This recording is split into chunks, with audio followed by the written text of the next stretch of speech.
The Mafia boss who wished his pregnant wife would disappear. Savannah Hale stood frozen outside her husband's office door, one hand pressed against the dark Mafia paneling, the other cradling the gentle curve of her belly where their child grew. Through the crack, Dante Moretti's voice cut through the silence like a blade, cold, merciless, final. "She irritates me. I wish she would just disappear forever." The words weren't shouted in anger. They were delivered with the same calm detachment he used when ordering executions. In that moment, Savannah understood the truth. She wasn't his wife. She was his mistake. If you want to see how this story ends, stay until the very last word. And if this story moves you, hit that like button and comment with your city so I can see how far Savannah's journey reaches across the world. The mansion felt like a mausoleum at night. Savannah had noticed it before, of course, the way silence settled over the sprawling estate once the sun disappeared behind the skyline. How the marble floors seemed to absorb sound rather than echo it. How even her footsteps felt like an intrusion. But tonight, standing in the hallway outside Dante's private office with her bare feet cold against Italian tile, the oppressive quiet felt almost suffocating. She hadn't meant to eavesdrop.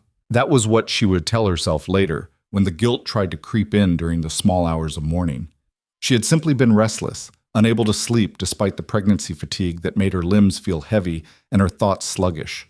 The baby had been active tonight, little flutters and kicks that both delighted and unnerved her, and she'd wandered downstairs thinking maybe warm milk or chamomile tea might help settle both of them. She had been passing Dante's office when she heard the voices. Her husband's office was supposed to be sacred territory. In the 6 months since their wedding, a lavish affair that had made the society pages and cost more than most people earned in a lifetime, Savannah had learned quickly that there were invisible boundaries in this house, lines she wasn't supposed to cross. Dante's office was the most inviolable of them all, but she had paused anyway, drawn by the sound of her husband's voice filtering through the heavy oak door. "The situation is becoming problematic."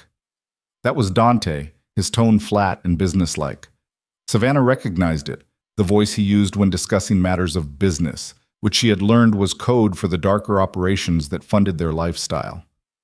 "I need solutions, not excuses." "Boss, with respect, the timeline you're asking for," the second voice belonged to Marcus, one of Dante's most trusted lieutenants. Savannah had met him exactly twice, both times at carefully orchestrated family dinners where she'd been expected to smile, look beautiful, and speak only when spoken to. "I don't care about timelines." Dante's voice cut through Marcus's objection like a knife through silk. "I care about results. The shipment needs to be clean, the routes need to be secure, and anyone who might become a liability needs to be handled, permanently." Savannah's hand instinctively moved to her belly, a protective gesture that had become second nature over the past 3 months. She should walk away. She knew she should walk away. Whatever Dante was discussing, it wasn't meant for her ears. But then Marcus said something that made her blood run cold. "What about the personal situation, boss? Your domestic arrangement?" There was a pause. Savannah could picture Dante in his leather chair, the one that looked like a throne, his dark eyes calculating and cold. When he finally spoke, his voice carried a weight that made her knees weak. "My wife." The way he said it, not Savannah, not even she, made it clear he was discussing a problem, not a person. "She's becoming a complication," Dante continued, and Savannah pressed herself closer to the door, her heart hammering so hard she was certain they would hear it through the walls. "I thought marriage would provide useful cover, make me look stable and legitimate, and the pregnancy was supposed to help with that image, the devoted family man, building a dynasty." "She seemed like a good choice," Marcus ventured carefully. "Well-connected, educated, beautiful. Her father's reputation?" "Her father is dead." Dante's interruption was sharp. His connections died with him. All I got was a naive girl who actually believed the fairy tale I sold her. Savannah's free hand flew to her mouth, stifling the gasp that threatened to escape. The fairy tale. Their whirlwind courtship, his passionate proposals, the promises of protection and partnership, all of it had been calculated. A performance. "The problem," Dante continued, and Savannah could hear the ice in every syllable, "is that she's here, constantly. I can't have a private conversation in my own home without wondering if she's lurking somewhere, listening. She asks questions. She wants to be involved. She actually seems to think she's entitled to know about my life just because she's carrying my child. Most wives would expect that, boss. Most wives aren't married to me. The statement was delivered with such arrogant certainty that Savannah felt something crack inside her chest. I need space to operate, and she's taking up too much air in this house. Honestly, Marcus, she irritates me. Some days I wish she would just disappear forever. My life was simpler before I made the mistake of thinking domestic stability would serve my interests. The words hit Savannah like physical blows. Disappear forever. A mistake. What do you want to do about it? Marcus's question was careful, neutral, but Savannah heard the implication underneath. In Dante's world, problems that needed to disappear had a way of doing exactly that. Nothing dramatic, Dante said, and Savannah heard the sound of liquid pouring, probably the expensive scotch he favored. Not while she's pregnant. That would raise too many questions, create too much attention, but after the baby comes... He trailed off, letting the implication hang in the air. After the baby comes, Marcus prompted. After the baby comes, things will change. I'll have my heir, the image I need, and Savannah will find herself with very limited options. I'm already having the lawyers draw up documents that will ensure custody stays with me, regardless of any complications in our marriage. She'll be isolated, controlled, and completely dependent on my goodwill. If she becomes too troublesome, there are facilities, private places where wealthy men send inconvenient wives. Depression, postpartum issues, mental instability, all very believable, especially with the right doctors signing the right paperwork. Savannah's vision blurred with tears, but she blinked them back furiously. She needed to hear this. All of it. And the child? Marcus asked. Will be raised properly without her influence if necessary. I have aunts, cousins, staff. The baby doesn't need its mother, just stability, education, and training to eventually take over what I've built. Savannah was a vessel, nothing more. Once she served that purpose, Dante didn't finish the sentence. He didn't need to. Savannah stood in that hallway feeling the baby flutter inside her and understood with perfect, terrible clarity that she was not a wife. She was a pawn in a game she hadn't known she was playing, and the man she had married, the man whose child she carried, had been planning her destruction from the beginning. The conversation in the office shifted to other matters, details about shipments and territories that Savannah barely processed. She moved away from the door on silent feet, her whole body shaking, and made her way back upstairs to the master bedroom that suddenly felt like a beautiful prison. She didn't sleep that night.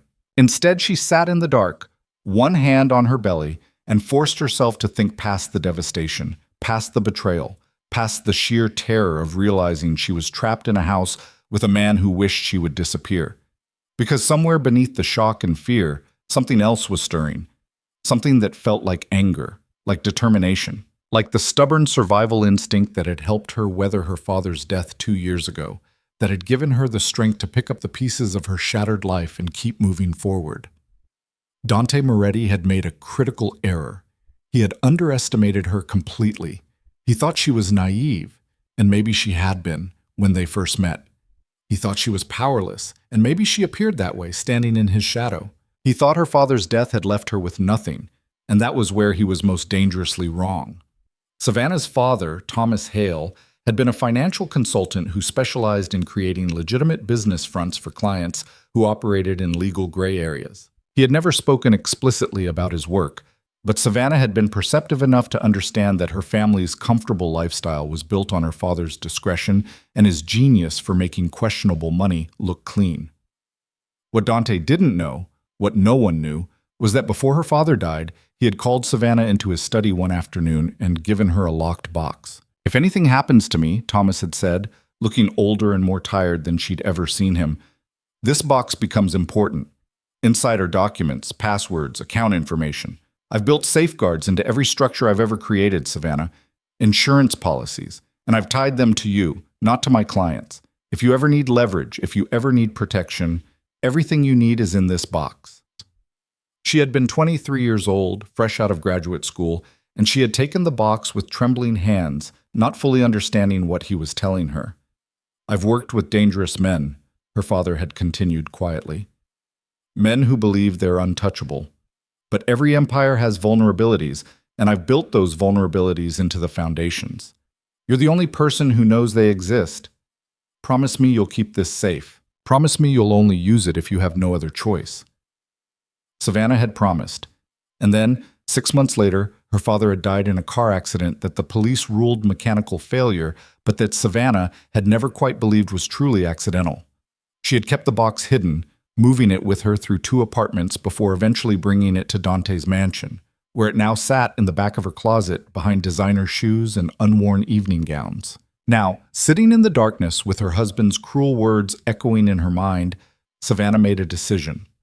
If Dante wanted her to disappear, she would disappear, but not the way he planned. The next morning, Savannah played her role perfectly. She came down to breakfast with her hair brushed smooth, wearing one of the elegant maternity dresses Dante preferred, pale blue, conservative, expensive. She smiled at the household staff, asked the chef to prepare her usual breakfast of fruit and toast, and settled at the dining table with a book. When Dante emerged from his office 45 minutes later, already dressed in one of his impeccable Italian suits, Savannah looked up with the same gentle, slightly distant expression she'd perfected over the past months. "Good morning," she said softly. "Morning." Dante's response was distracted. He poured himself coffee from the silver service, checked his phone, and barely glanced in her direction. This was normal. This was their routine. Savannah watched him over the top of her book, seeing him clearly for perhaps the first time since they'd met. Dante Moretti was undeniably handsome. Dark hair, perfectly styled, sharp features, the kind of commanding presence that made people instinctively step aside when he entered a room. He was 38 years old, wealthy beyond measure, and feared by everyone who knew what he really was. And he had married her because she looked good in photographs. "I have appointments all day," Dante said, still focused on his phone. "Don't wait up tonight. I'll probably be late." "Of course." Savannah kept her voice mild, pleasant. "Will you be home for dinner tomorrow? The chef wanted to know." "I'll let you know."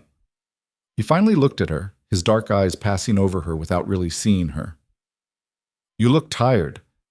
Maybe you should rest more. The pregnancy—" "I'm fine," Savannah interrupted gently. "The baby and I are both fine." Something flickered in Dante's expression. Irritation, maybe, or impatience, but it was gone so quickly she might have imagined it. "Good. I'll see you later." He left without kissing her goodbye, without asking how she felt, without any of the small gestures that normal husbands might make. Savannah listened to his footsteps receding, heard the front door open and close, heard the car start in the driveway. Then she set down her book, pushed away from the table, and went upstairs to begin her real work. The locked box was exactly where she'd hidden it, behind a row of shoes she never wore because Dante preferred her in heels despite her pregnancy. Savannah pulled it out, set it on the floor of her walk-in closet, and knelt in front of it with her father's key in her hand. Her hand shook as she unlocked it. Inside were folders, USB drives, and a sealed letter addressed to her in her father's handwriting. Savannah opened the letter first. "My dearest Savannah, if you're reading this, then something has happened to me, and you found yourself in a position where you need the contents of this box. I'm sorry. I'm sorry I worked with the kind of men who make such precautions necessary. I'm sorry I didn't protect you better. What you'll find here are the keys to several kingdoms. Over the years, I helped men like Dante Moretti build empires that look legitimate on the surface. I created business structures, charitable foundations, investment portfolios, all carefully constructed to launder money and provide legal cover for illegal operations.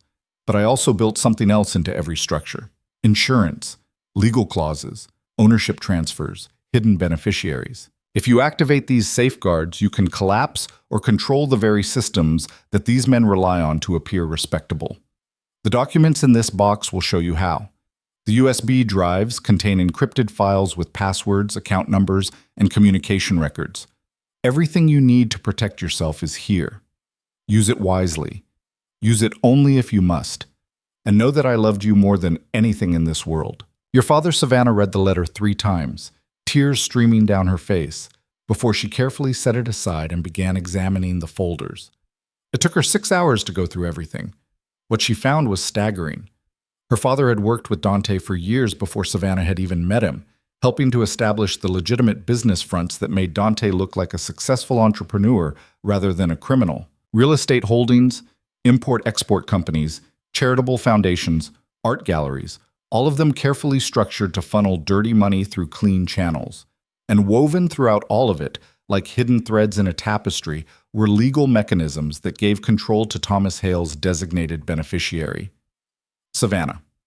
Ownership clauses that could be triggered under specific circumstances. Board positions that transferred automatically upon Thomas's death. Charitable foundations where Savannah, not Dante, was listed as the ultimate authority. None of it obvious, all of it buried in complex legal language that would require expert analysis to uncover. Her father had essentially made her the silent partner in Dante's legitimate empire, and Dante had no idea.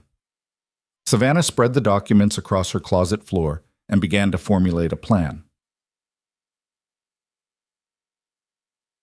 Over the next 3 weeks, Savannah transformed herself from a passive victim into something far more dangerous, a woman with purpose. She began by securing copies of everything Dante kept in his home office. This required careful planning, patience, and a willingness to take risks that would have terrified her a month ago. She waited until Dante was out of the house, then used lockpicks she'd ordered online to access his filing cabinets. She photographed documents, copied computer files onto encrypted drives, and meticulously documented everything she found.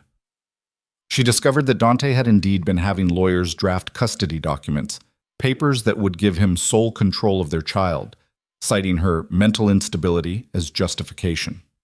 She found communications between Dante and a private psychiatric facility in Switzerland discussing long-term care options for difficult family members. She found evidence of financial accounts in her name that she'd never opened, seeded with small amounts of money from questionable sources, groundwork, she realized, for a future accusation of criminal activity if he needed to discredit her.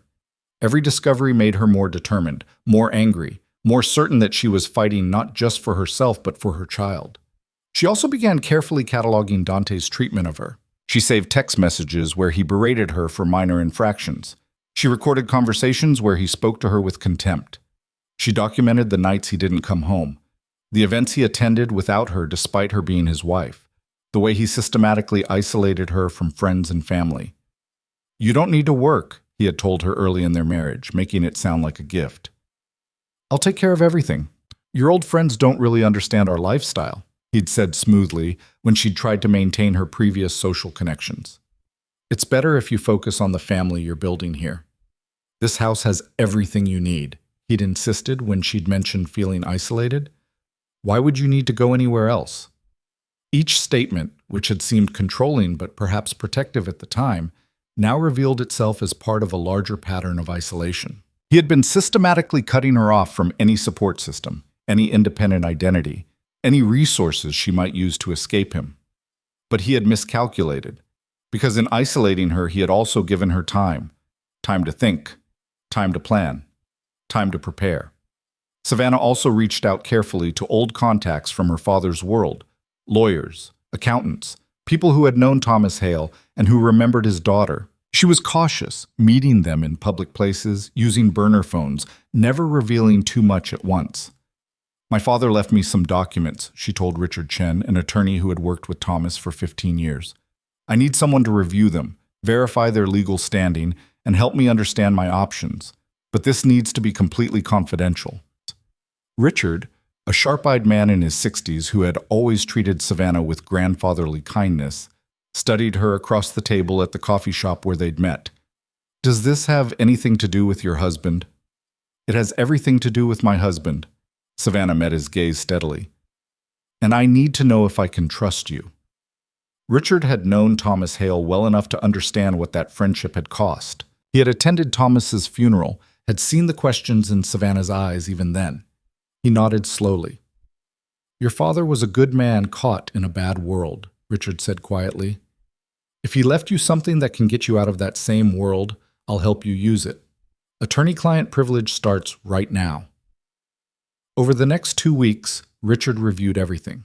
He confirmed that Savannah's father had indeed created a legal maze that gave her extraordinary power over Dante's legitimate business interests. He helped her understand the mechanisms for triggering those clauses, and he began preparing documents that would turn Savannah from a trapped wife into a woman who could bring Dante Moretti to his knees without ever breaking a single law. "This is brilliant," Richard said during one of their meetings, shaking his head in amazement. "Your father didn't just create insurance. He created a nuclear option. If you activate these clauses, Dante loses control of approximately 60% of his legitimate business holdings. The charitable foundation, the art gallery, the real estate trust, all of it transfers to you. And because it's all legal, there's nothing he can do to stop it." "Will it hold up in court?" Savannah asked. "Better than that? It's ironclad. Your father had these documents reviewed by 3 different law firms, none of whom knew about the others. Every possible challenge has been anticipated and blocked. The only way Dante could fight this is by admitting that these businesses were never legitimate in the first place, which would expose him to criminal prosecution."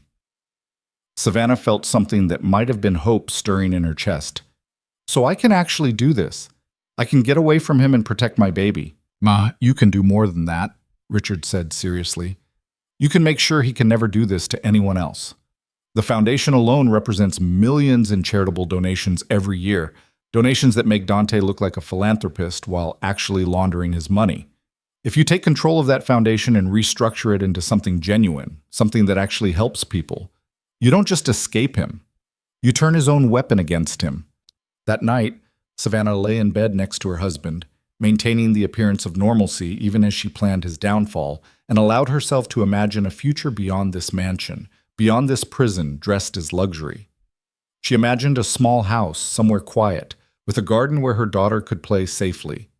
She imagined working again, using her education and her father's legacy to help other women recognize the signs of control and coercion before it was too late. She imagined a life where she didn't flinch at footsteps, didn't measure every word, didn't live in constant fear of disappearing. It wasn't revenge she wanted, she realized. It was freedom and justice, and the absolute certainty that her daughter would never know what it felt like to be powerless. The final catalyst came 2 months later, when Savannah was 7 months pregnant. She had been feeling unwell all day, nothing serious, just the normal discomforts of late pregnancy amplified by stress. Around 8 in the evening, she experienced a sharp pain that made her gasp and grab the edge of the kitchen counter. Mrs. Chen, the housekeeper who had been kind to Savannah in small, quiet ways, immediately noticed. Mrs. Moretti, are you all right?" "I'm fine," Savannah said automatically, but another wave of pain made her wince. "Maybe I should sit down."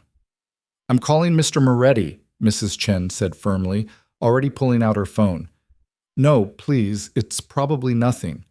But the housekeeper was already dialing. Savannah could hear Dante's voice through the phone, irritated and impatient. Mrs. Chen explained the situation quickly, then listened, her expression darkening. "Yes, sir," she said finally. "I understand." She hung up and looked at Savannah with poorly disguised anger.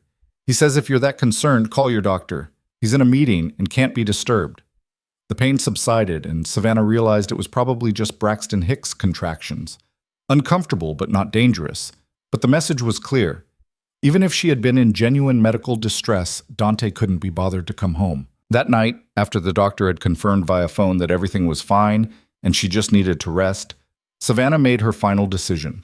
She had gathered enough evidence. She had prepared the legal documents. She had secured a place to go, a small apartment in another state, rented under a name Dante would never connect to her. She had opened bank accounts he didn't know about and transferred money from sources her father had left her, money that had nothing to do with Dante Moretti. All that remained was choosing the moment. She decided it would be soon, before the baby came, before Dante could execute whatever plan he had for after, before she became even more vulnerable. Savannah sat at her window that night, looking out over the manicured grounds of Dante's estate, and felt a strange calm settle over her.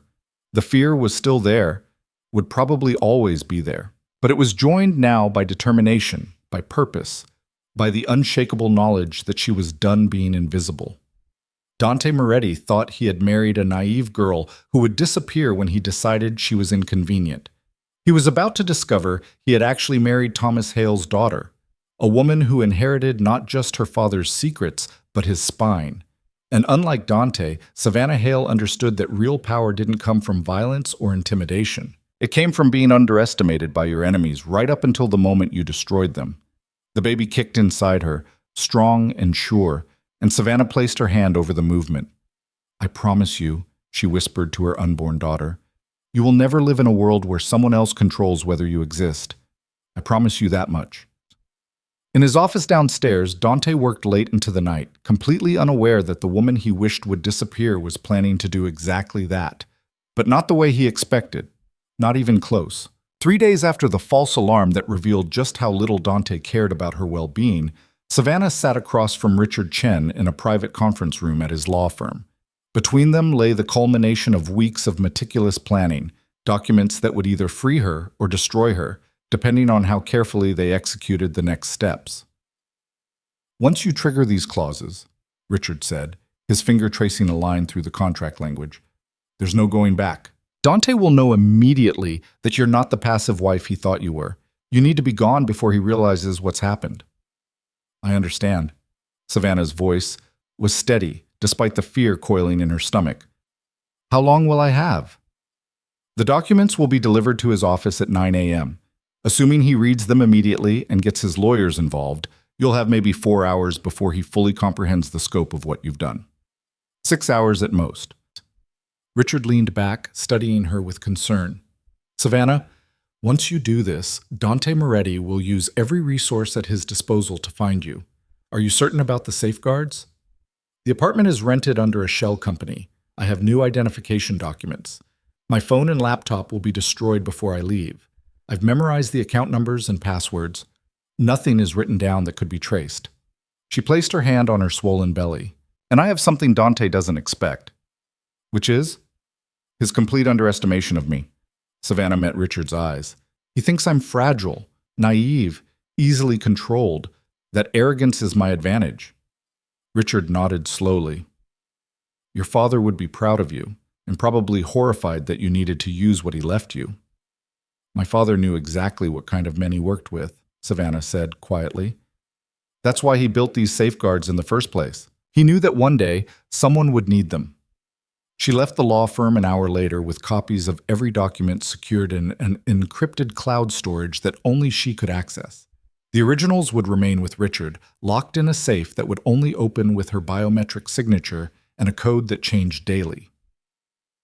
Back at the mansion, Savannah moved through her evening routine with practiced calm. She had dinner prepared by the chef, picked at her food while pretending to read, and retired early to the bedroom with complaints of fatigue. Dante, who had come home for exactly 45 minutes before leaving again for what he called business, barely acknowledged her departure. "Get some rest," he said absently, his attention on his phone. "You look exhausted." "I will, thank you." Savannah paused at the doorway, looking back at the man she had married. In the soft lighting of the living room, he looked almost like the person she had thought she was marrying, handsome, powerful, confident. But she knew better now. She saw the coldness in his eyes, the dismissive set of his shoulders, the complete absence of concern for her beyond what she represented to his image. "Dante?" she said softly. He glanced up, impatient. "What?" For a moment, Savannah almost told him everything, almost laid out exactly what she knew, what she had discovered, what she was about to do. The urge to see his face when he realized he'd been outmaneuvered was almost overwhelming. But that would be foolish, dangerous. And Savannah had learned over the past months that survival required swallowing your pride and playing the long game. "Nothing," she said instead. "Good night?" He had already looked back down at his phone. "Night?" Upstairs, Savannah began the careful process of preparation.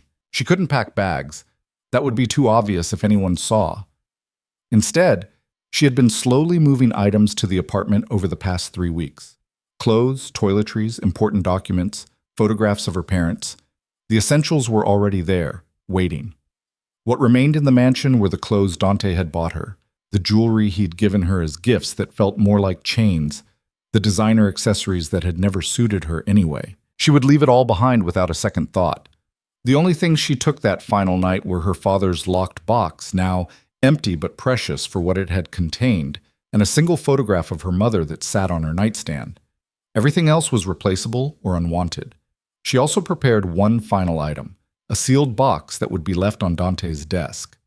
Inside was a letter explaining exactly what she had done and why, copies of the legal documents showing the transfer of control, evidence of his planned custody manipulation, recordings of his cruel comments about wishing she would disappear, medical records showing the stress she'd endured during her pregnancy, statements from staff members who had witnessed his neglect and contempt, obtained quietly over weeks of careful conversation and the promise of protection. But most importantly, the box contained the triggered clauses from her father's original contracts, now activated and irrevocable. Savannah had debated whether to include a personal message, some final words that would make him understand the depth of his miscalculation. In the end, she kept it simple. The letter read, "You wished I would disappear. Consider your wish granted. But unlike your usual problems, I'm disappearing on my terms, not yours. Everything you're about to lose, you lost the moment you decided I was disposable." S. She sealed the box and placed it carefully in her bag. Tomorrow morning, before she left, she would leave it in the center of his desk where he couldn't miss it.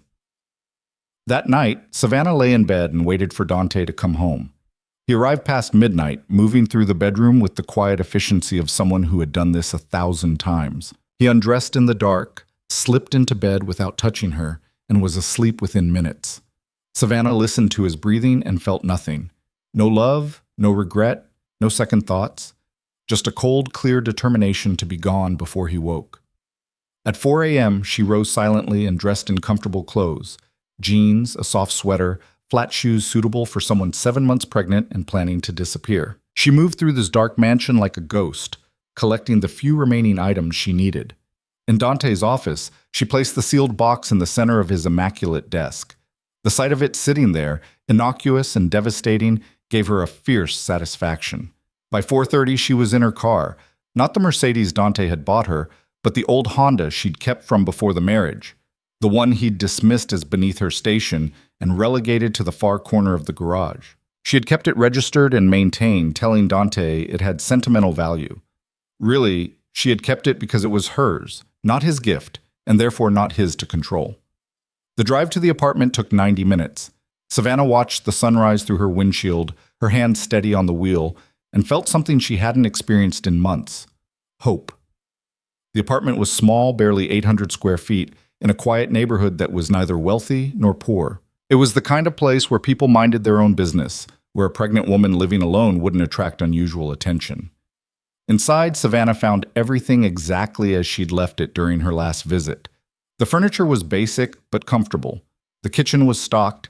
The nursery she'd been slowly preparing had a crib, a changing table, and clothes in newborn sizes. She locked the door behind her, engaged the deadbolt and chain, and finally allowed herself to breathe. She had done it. She was out. Now came the hard part, waiting for Dante to discover what she'd done.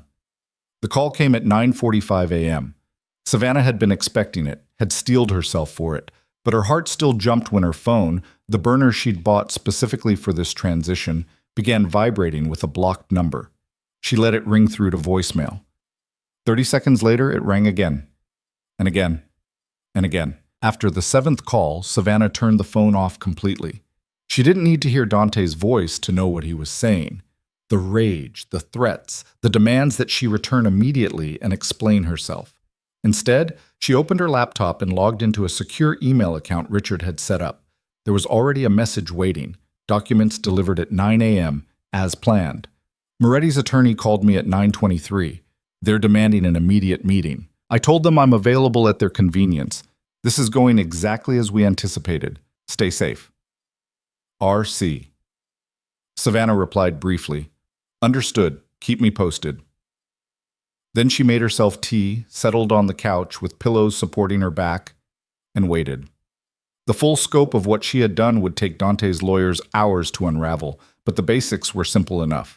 Through the activation of her father's carefully buried clauses, Savannah had just taken control of the Moretti Foundation, a charitable organization that donated millions annually to various causes while serving primarily as a money laundering vehicle. Savannah was now the foundation's chair and primary decision-maker, with the power to restructure its entire purpose and operation. The Apex Gallery, an upscale art dealership that sold pieces to wealthy collectors while facilitating the movement of cash across international borders. Savannah now owned 60% of the gallery's operating company, the Crown Heights Real Estate Trust, which held property worth approximately $40 million. The trust's terms had just shifted, making Savannah the primary beneficiary and decision-maker. 3 import-export companies that appeared to deal in legitimate goods but actually served as vehicles for moving Dante's products through customs. Savannah was now listed as the managing director of all 3, with full authority over their operations.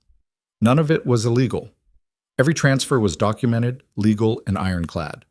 Her father had structured the original agreements to allow for these contingencies, and the clauses had been sitting dormant for years, waiting to be triggered. The genius of Thomas Hale's planning was that Dante couldn't fight the transfers without admitting that these supposedly legitimate businesses were actually fronts for criminal enterprise. If he challenged Savannah's ownership in court, he would have to explain why it mattered so much, why these simple business investments were worth fighting for. And any investigation into the real purpose of these organizations would lead directly back to Dante's illegal operations. He was trapped by his own need for legitimate cover, checkmated by a dead man's foresight and his daughter's courage. The phone calls continued throughout the morning and into the afternoon, all from blocked numbers. Savannah ignored them all. Around 2 p.m., her email pinged with another message from Richard. Meeting concluded. Moretti's legal team is furious but helpless. They've confirmed all transfers are legal and binding. Moretti himself did not attend. His attorneys say he's indisposed. Reading between the lines, I believe he's trying to decide whether to pursue legal options or extra-legal ones. Be extremely careful over the next 72 hours. This is when he's most dangerous. R.C. Savannah read the message twice, then got up and checked every lock in the apartment again. She had chosen this building specifically because it had good security. Cameras in the hallways, a locked entry system, neighbors who were home during the day. It wasn't fortress-level protection, but it was better than nothing. Still, Richard was right. The next few days would be critical. Dante would be deciding whether to accept defeat or escalate. That night, alone in her new apartment with her daughter moving inside her, Savannah allowed herself to feel the full weight of what she had done. The fear, yes, but also the exhilaration. The terror of potential consequences balanced against the fierce pride of having outmaneuvered a man who thought her powerless. She had disappeared, just as Dante had wished, but she had done it on her terms, taking half his empire with her. The question now was what he would do about it. The answer came 48 hours later, though not in the form Savannah had expected. She was making breakfast when her burner phone rang with a number she recognized, Richard's office. Savannah, we need to talk. Richard's voice was tight with urgency. Dante's making moves. He can't challenge the legal transfers, so he's going after your credibility instead. What do you mean? He's filed a missing person report, claiming you disappeared in an unstable mental state due to pregnancy complications. He's telling anyone who will listen that he's desperately worried about his wife and unborn child. He's painting himself as the concerned husband and you as the mentally ill woman who needs to be found for her own protection. Savannah's hand tightened on the phone. That's exactly what he planned to do after the baby was born. He's just moving up the timeline. It's worse than that. He's got doctors ready to testify about your supposed instability. He's got staff members from the house prepared to say you were acting erratically. He's building a narrative that would allow him to have you declared incompetent if he can find you. Can he actually do that? Not easily, and not without a fight. But he can make your life extremely difficult. If he convinces a judge that you're a danger to yourself or the baby, he could potentially get court orders for your return. It's a long shot legally, but the publicity alone could be devastating. Savannah paced her small kitchen, thinking rapidly. So he can't get back what I took legally, but he can try to destroy me socially and legally until I'm forced to give it back. That's his play, yes. He's also putting out feelers in your old social circles, trying to find anyone who might know where you are. So far, no one seems to have any information, but it's only a matter of time before someone makes a connection. Savannah finished the thought.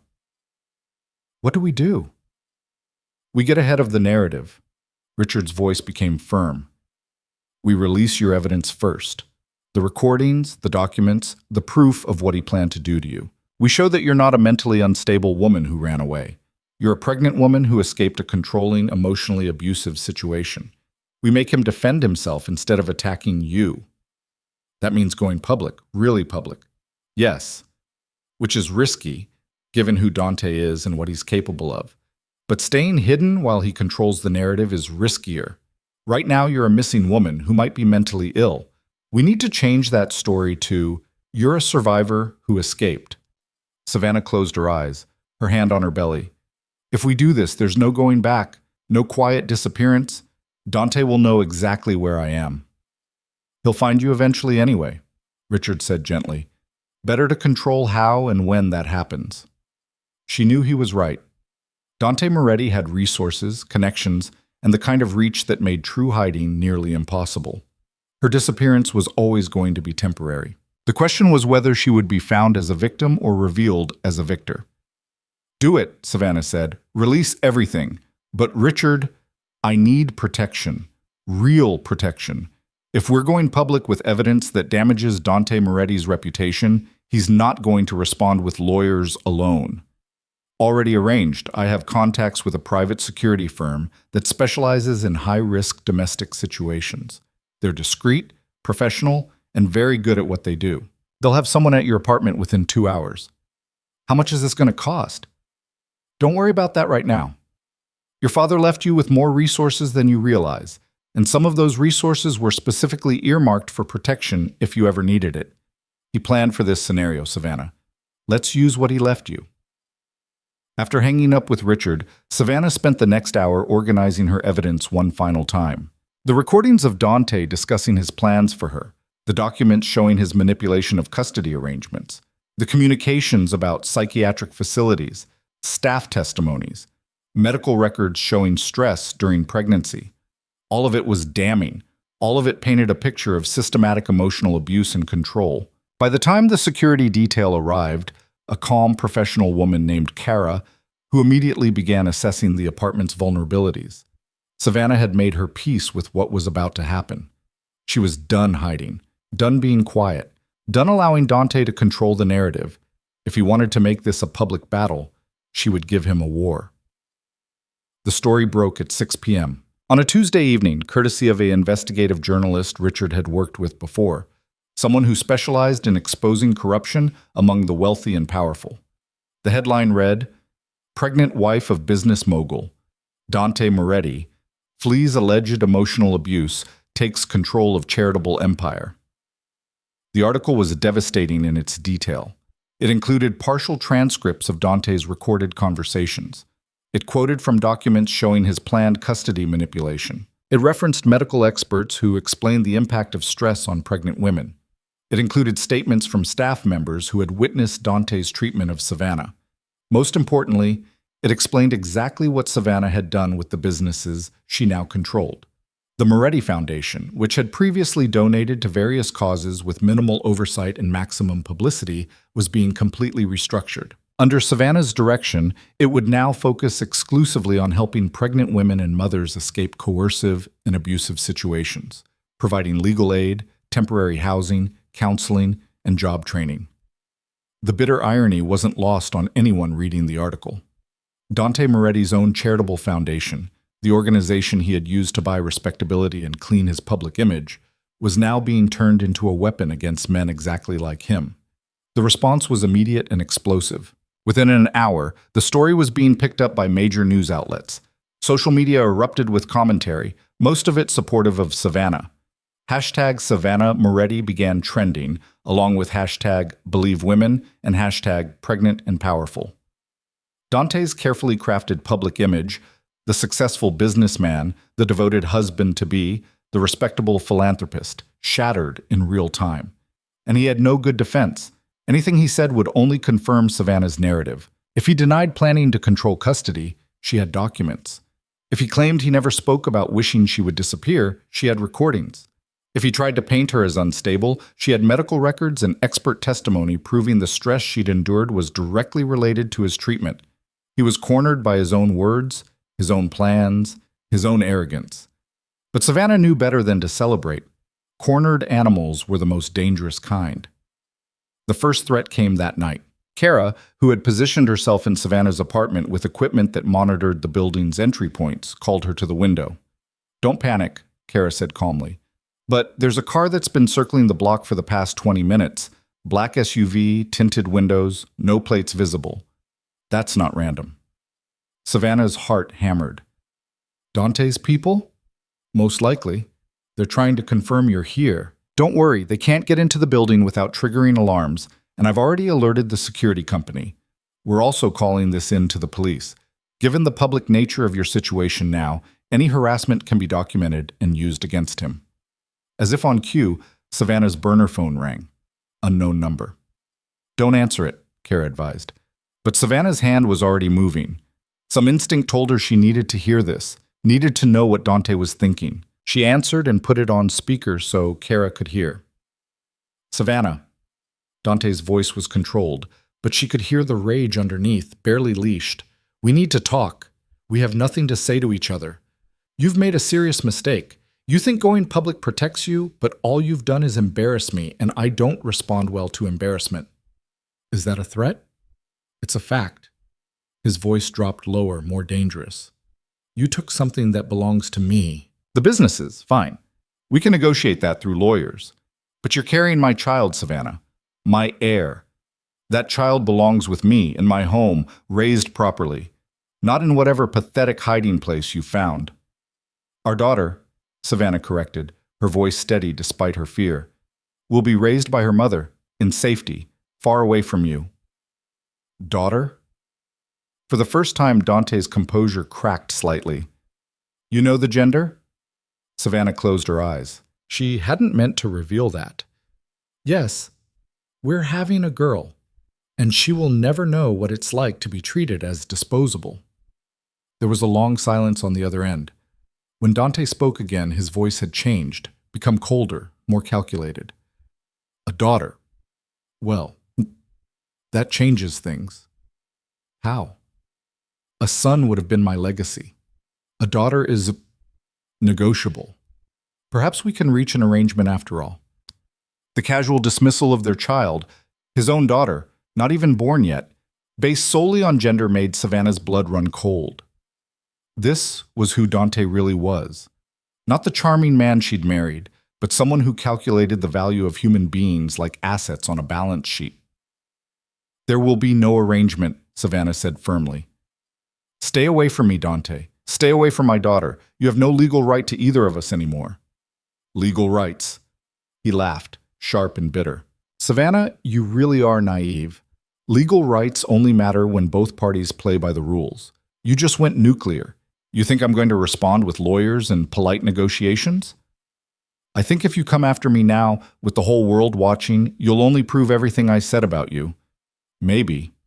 Or maybe I'll prove that I'm exactly as powerful as people fear, and that running from me was the biggest mistake of your life. His voice softened, became almost gentle, a tone that would have fooled her once. Come home. Bring the baby home when she's born. We can fix this. I'll get help. We'll go to counseling, whatever you need, but you can't keep my daughter from me. The daughter you just called negotiable? That daughter? She heard his sharp intake of breath and knew the slip had registered. Come home, Savannah. Last chance. The gentleness was gone, replaced by ice. Or I stopped being civilized about this. You were never civilized about this. That's why I left. She hung up before he could respond. Kara was already on her phone, speaking rapidly to someone. When she finished, she looked at Savannah seriously. That call is recorded and being sent to your attorney. It's also being sent to the police. But Savannah, you need to understand, he's not going to let this go. The SUV outside, the phone call, these are just the opening moves. We need to be prepared for escalation. What kind of escalation?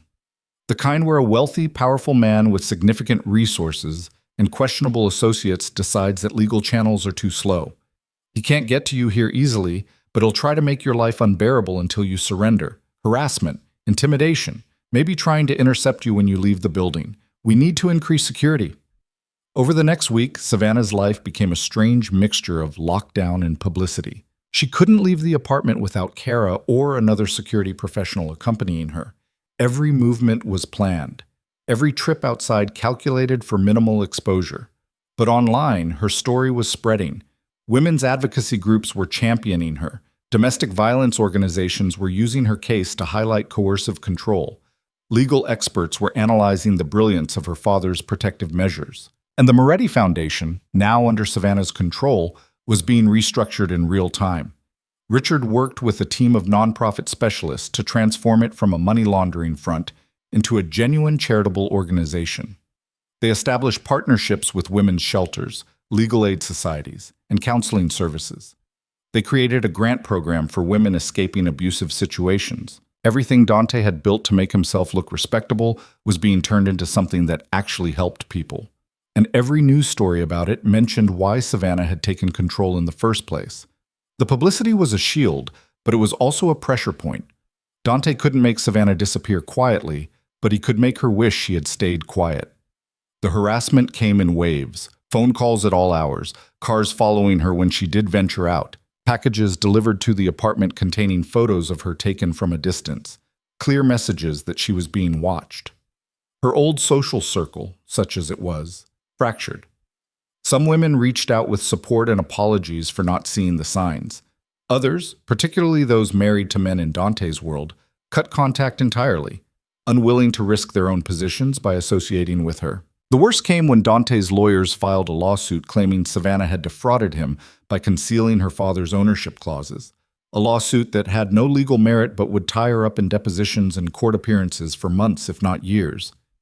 "He's trying to exhaust you," Richard explained during one of their daily calls. "Make fighting so expensive and time-consuming that you agree to settle and give back some of what you took." "I'm not giving back anything," Savannah said firmly. "That foundation is doing real good now. Women are getting help.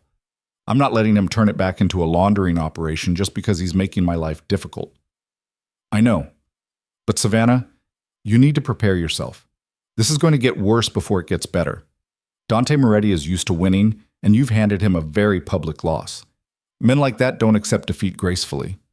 Richard's words proved prophetic. 2 weeks after the story broke, Savannah was 8 months pregnant and feeling the full weight of her situation. The stress was affecting her sleep, her health, her ability to find any peace. Every noise in the hallway made her jump. Every car on the street could be Dante's people.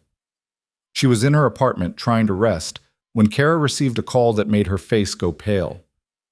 "What is it?" Savannah asked, struggling to sit up. "That was my contact at the police department. They've been monitoring chatter related to your case."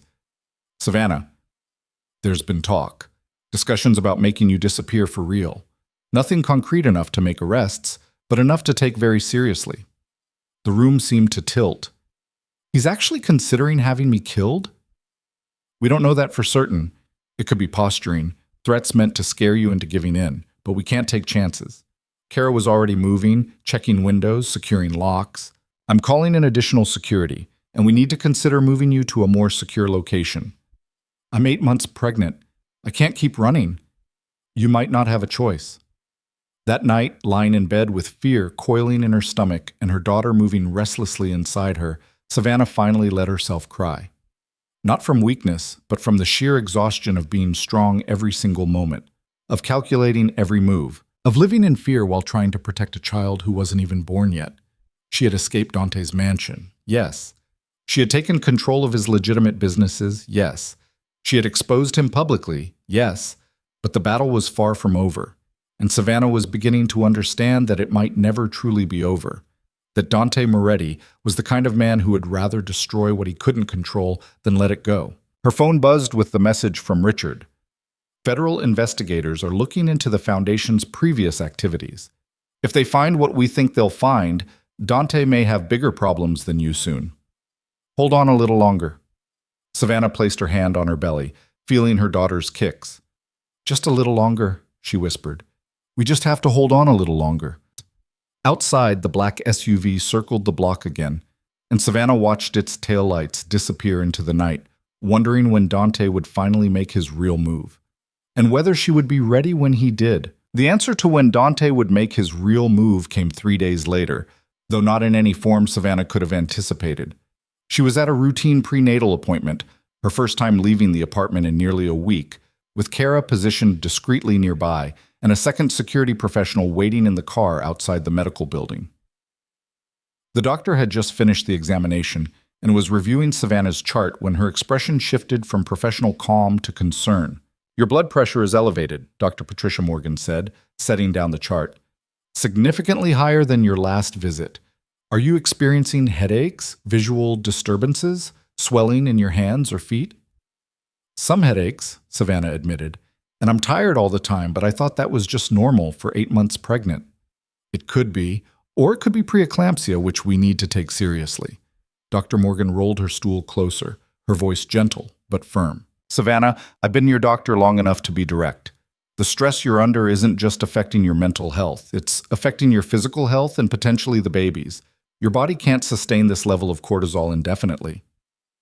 I don't have a choice about the stress, Savannah said quietly. I can't just will it away. No, but you can make choices about how you manage it. I want you on modified bed rest for the next week. Minimal activity, maximum relaxation. I'm also prescribing medication to help manage the blood pressure. And Savannah, the doctor's hand covered hers. If this continues to escalate, we may need to consider early delivery. The baby is far enough along that she'd be okay, but I'd prefer to avoid that if possible. The thought of her daughter being born early, potentially facing complications because Dante's harassment had literally made Savannah's body rebel, sent a fresh wave of fury through her exhausted frame. I'll do the bed rest, she promised. Whatever it takes. But as Kara escorted her back to the car, Savannah felt the weight of reality settling over her. She couldn't keep living like this. The constant fear, the surveillance, the legal battles, the threats both explicit and implied, it was killing her slowly, and now it was threatening her daughter. Something had to break. The question was what, and how much damage it would cause when it did. The break came that evening in the form of an unexpected phone call to Richard's office. The caller identified himself as Vincent Caruso, a name that made Richard go very still. Caruso is one of Dante's inner circle, Richard explained to Savannah during an emergency video call. He's been with the organization for 20 years, handles a lot of the financial operations. Him reaching out directly is unusual. What did he want? To talk. He says he has information about Dante's plans that you need to hear. He wants to meet. Savannah's instincts screamed trap. Absolutely not. This is obviously a setup. Probably, Richard agreed. But here's the thing. Caruso specifically said he's willing to meet in my office, with me present, during business hours with other people in the building. He's also willing to have the conversation recorded. That's not typical setup behavior. So what is it? I think it might be a fracture. Your exposure of Dante, the federal investigation into the foundation, the public scrutiny, it's putting pressure on everyone in his organization. Some of them are probably wondering if loyalty to Dante is worth the heat they're about to face. Richard paused. I think Caruso might be looking for a way out, and he thinks you're his ticket. What do you mean? If he provides testimony about Dante's illegal operations, the feds might offer him a deal, reduce charges in exchange for cooperation. But that only works if there's actually an investigation substantial enough to make deals for.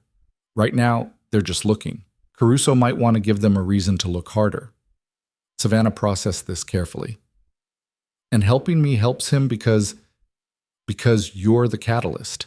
You expose the foundation which started the investigation. If Caruso helps you build a stronger case against Dante, gives you information about his actual criminal operations, not just the emotional abuse, that makes the investigation bigger, which makes his potential testimony more valuable, which makes the deal he could cut better. So he's not doing this out of moral conviction. He's doing it for self-preservation. Probably. Does that matter? Savannah thought about her daughter, about the blood pressure medication she'd just been prescribed, about the exhaustion that made every day feel like moving through deep water. No, it doesn't matter. If he has information that can stop Dante, I don't care why he's offering it. The meeting was scheduled for the next afternoon. Savannah insisted on attending despite Richard's protests, despite Kara's concerns, despite every instinct that told her staying hidden was safer. I need to look him in the eye, she told them both. I need to know if he's telling the truth or if this is some elaborate manipulation. You can't get that from a phone call or a video conference. So with Kara positioned outside Richard's office door and building security alerted to watch for any suspicious activity, Savannah sat across from Vincent Caruso and studied the man who might either save her or destroy her. Caruso was in his late 50s, gray at the temples, wearing an expensive suit that couldn't quite hide the tension in his shoulders. He looked like what he was, a man who had made his fortune in the shadows and was now watching those shadows catch fire. Mrs. Moretti, he began, then caught himself. I'm sorry. Ms. Hale, I understand you've reclaimed your maiden name. I have, and you can skip the pleasantries, Mr. Caruso. Why are we here? He appreciated the directness. She could see it in the slight relaxation of his posture. I'm here because Dante Moretti is about to do something extremely stupid, and I'm trying to decide whether I want to be standing next to him when he does it. What's he planning? Caruso glanced at Richard, who gestured to the recording device on the desk between them. Everything said in this room is being documented. If you're concerned about that, I'm counting on it, Caruso interrupted. I want proof that I tried to warn you, that I attempted to do the right thing before everything went to hell. He turned back to Savannah. Dante is planning to have your apartment broken into. Not by his usual people. He's smarter than that. He's hiring outside contractors, people with no connection to him, to make it look like a random home invasion. During the chaos, you'd be grabbed, taken to a private medical facility, and held there until after you give birth. Savannah's blood ran cold. He's going to kidnap me. Essentially, yes. The facility is legitimate, or at least it appears to be on paper.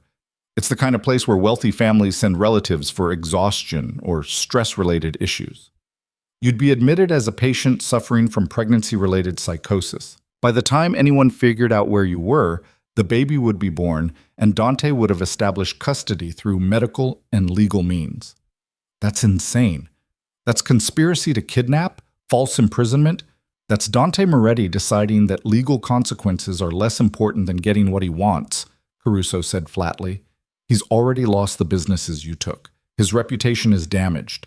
The feds are circling. In his mind, the only thing he can still control is the child, and he's willing to risk everything to make sure that happens. Richard was already typing rapidly on his laptop. When is this supposed to happen? Within the next 72 hours. The contractors have been surveilling the building, learning the security patterns. They're planning to move during a shift change when coverage is weakest. How do you know all this? Savannah demanded. Because I'm the one who usually handles logistics for Dante's more complicated operations. He asked me to set this up, and I told him I would, but then I started thinking about the exposure, about what happens when this goes wrong, and it will go wrong, Ms. Hale. This isn't like his usual operations where everyone involved is loyal and silent. He's involving outsiders, creating witnesses, leaving a trail. The feds are already investigating him. If he kidnaps a pregnant woman who's been all over the news, he's handing them a case wrapped in a bow. So, you're here to protect yourself, not me, Savannah said, her voice hard. I'm here to protect both of us, Caruso corrected. Look, I'm not going to pretend I'm some kind of hero. I've worked for Dante for 20 years. I've done things that would send me to prison for the rest of my life if they came to light. But I'm also not an idiot. Dante is spiraling. He's making emotional decisions instead of strategic ones. And when he goes down, and he will go down, I don't want to go with him. What do you want from me? Immunity, or at least a reduced sentence. I'm willing to testify about Dante's operations, provide documentation, give the feds everything they need to build a case. But I need to know that when I do, there's something in it for me. Richard leaned forward. That's not something Ms. Hale can guarantee. That's a conversation you need to have with federal prosecutors. I know, but Ms. Hale can tell them I helped her, that I warned her about a kidnapping attempt and provided information that saved her and her child. That counts for something when they're deciding how cooperative I've been. Caruso's eyes were steady on Savannah's. I'm not asking you to forgive me for the things I've done. I'm asking you to remember that I tried to stop this one thing when it mattered most. Savannah wanted to hate him. This man had enabled Dante for decades, had helped build the empire that had trapped her, had participated in operations that had probably destroyed countless lives. But he was also offering her the information she needed to protect her daughter, and in this moment, that mattered more than her moral disgust. If you're lying, she said quietly, if this is some kind of setup, then you'll have this recording proving I confessed to conspiracy to kidnap, which sends me to prison alongside Dante. I'm not lying, Ms. Hale. I wish I were. He pulled an envelope from his jacket pocket and slid it across the desk. These are copies of the communications about the contractors. Names, numbers, the facility's information, everything you need to prevent what Dante's planning. Richard took the envelope, examined the contents quickly, then looked at Caruso with new respect. This is substantial. If it's authentic, and there's more where that came from. Financial records, communication logs, details about operations going back years. I kept copies of everything, insurance against the day when Dante might decide I was a liability. That day is coming faster than I thought. After Caruso left, with promises to be in touch with federal prosecutors within 48 hours, Savannah sat in Richard's office trying to process what had just happened. "Do you believe him?" she asked finally. "I believe he's terrified," Richard said, "and I believe the information he provided is real. I can verify most of it within a few hours. Whether his motivations are pure doesn't really matter at this point. He's given us advance warning of a kidnapping attempt. We need to act on that immediately."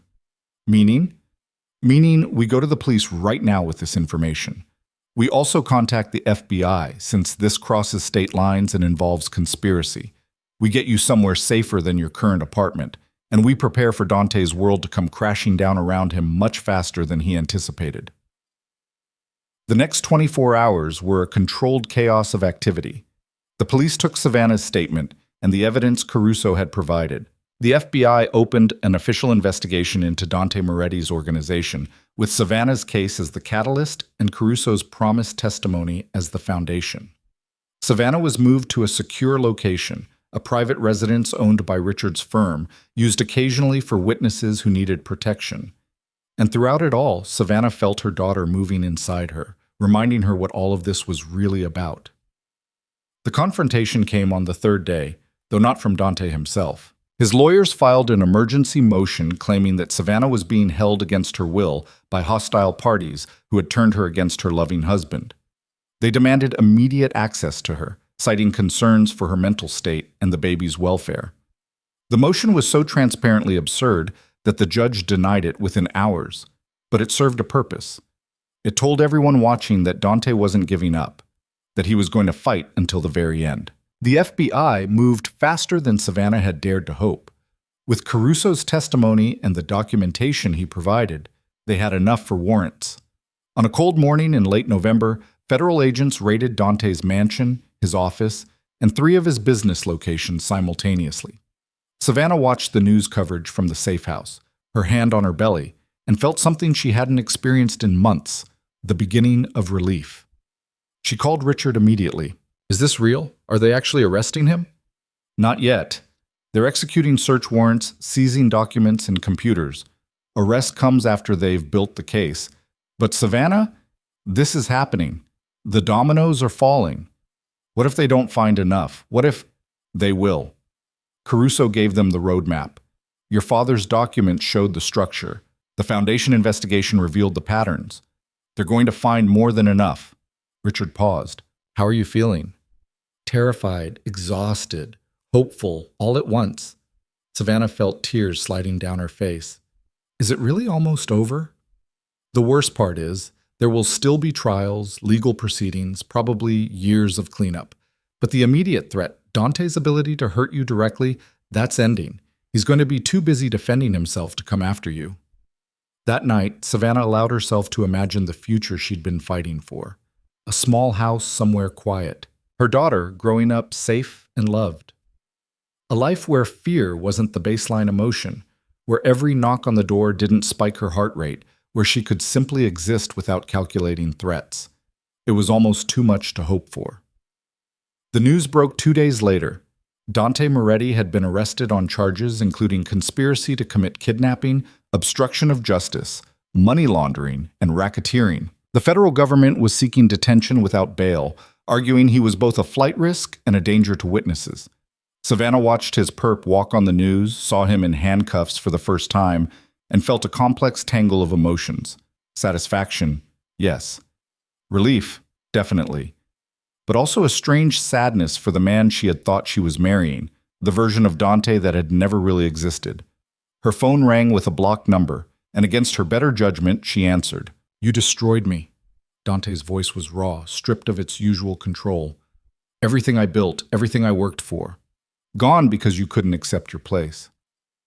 "My place was never as your prisoner," Savannah said quietly. "And you destroyed yourself, Dante. I just refuse to be destroyed with you. Our daughter will grow up knowing she's wanted, valued, and safe. She'll never wonder if her father wishes she would disappear. That's more than you ever gave me. I could have given you everything. You gave me nothing but fear and manipulation. Everything I have now, I took despite you, not because of you." Savannah felt her daughter kick, strong and insistent. "This is the last time we'll speak. Your lawyers can communicate through mine. Stay away from me. Stay away from my daughter. And maybe, while you're sitting in a cell waiting for trial, think about how differently this could have ended if you just treated me like a human being instead of a problem to be managed." She hung up before he could respond, blocked the number, and made a decision. She was done with Dante Moretti, done thinking about him, done giving him space in her mind, done allowing his shadow to darken her future. The man who had wished she would disappear was now facing decades in prison. The empire he had built was being systematically dismantled by federal investigators. The reputation he had cultivated so carefully was in ruins. And Savannah Hale was 8.5 months pregnant, living in a safe house, planning a future where the only power Dante would have over her was what she chose to give him, which was nothing. The following week brought both closure and new beginnings. Caruso's testimony to the grand jury was apparently devastating. Richard reported that federal prosecutors were ecstatic with the level of detail he provided. More members of Dante's organization were being brought in for questioning, and several were already negotiating their own cooperation agreements. The house of cards was collapsing, and Dante was buried under the rubble. Savannah's blood pressure stabilized once the immediate threat was neutralized. "Doctor," Morgan examined her and smiled with genuine relief. "Whatever you changed, keep doing it," the doctor said. "You and the baby are both looking much better. I think we can safely wait for natural labor now instead of inducing early." "The main thing I changed was not living in constant fear of being kidnapped," Savannah said dryly. "Well, that'll do it. Fear is terrible for blood pressure." The restructuring of the Moretti Foundation was completed in early December. What had been a sophisticated money laundering operation was now a legitimate charitable organization with a focused mission, helping pregnant women and new mothers escape coercive and abusive situations. The first grants went out to women's shelters and legal aid organizations. A hotline was established. Partnerships were formed with hospitals and clinics to identify and help women in dangerous situations. Savannah couldn't be publicly involved yet, not until after the baby was born and she had recovered, not until the legal situation with Dante was fully resolved. But she worked behind the scenes with the Foundation's new board of directors, sharing her story and her vision. "We're going to help so many women," the board chair told her during a video call. "Women who think they're trapped, who can't see a way out. We're going to show them that there is always a way out. It just takes planning and courage." "And resources," Savannah added. "My father gave me resources. Most women don't have that. That's what the Foundation needs to provide. The resources that make escape possible." "We will. Thanks to you, we will." On December 15th, 3 weeks before her due date, Savannah went into labor. It started with mild contractions that she initially dismissed as Braxton Hicks. But over the course of the afternoon, they intensified until there was no doubt what was happening. Kara drove her to the hospital, a different hospital than the one where she'd been seeing Dr. Morgan, as a security precaution. Richard met them there, along with a lawyer from his firm who would ensure no one tried to access Savannah or the baby without authorization. "Are you scared?" Kara asked as they waited for the elevator to the maternity ward. "Terrified," Savannah admitted. "But not of Dante, just of being a mother, of being responsible for another human being, of somehow messing this up." "You're going to be great. You fought off a crime boss while pregnant. Raising a daughter is going to be easy in comparison." Savannah laughed, then winced as another contraction hit. "I don't think motherhood works that way, but I appreciate the confidence." The labor was long and difficult. 16 hours of increasingly intense contractions, of breathing through pain, of wondering if she had the strength to see this through. But every time she thought about giving up, she remembered everything she had survived to get to this moment. Escaping Dante, fighting him publicly, enduring his harassment, restructuring his empire into something good. If she could do all of that, she could absolutely bring her daughter into the world. At 6:43 in the morning on December 16th, Savannah Hale's daughter was born. 6 pounds, 9 ounces, with her mother's eyes and a powerful set of lungs that she used to announce her displeasure at the cold, bright world she'd just entered. The nurse placed her on Savannah's chest, and in that moment, everything else ceased to matter. Not Dante, not the trials ahead, Not the legal battles or the restructured foundation or the media attention. Just this small, perfect person who was her daughter, her responsibility, her future. "Hi, baby girl," Savannah whispered, tears streaming down her face. "I'm your mom, and I promise you with everything I am, that you will always be safe, always be wanted, always be loved." The baby's crying stopped, as if she recognized her mother's voice. Her tiny hand wrapped around Savannah's finger with surprising strength. "What's her name?" the nurse asked gently. Savannah had been thinking about this for months, ever since she learned she was having a daughter. She wanted a name that meant something, that represented the journey they'd been on together, this small person and her. "Grace," she said finally. "Her name is Grace. Grace for the undeserved blessing of escaping when so many women couldn't. Grace for the second chance at life beyond Dante's control. Grace for the strength she'd found when she thought she had nothing left." Grace Hale, not Grace Moretti.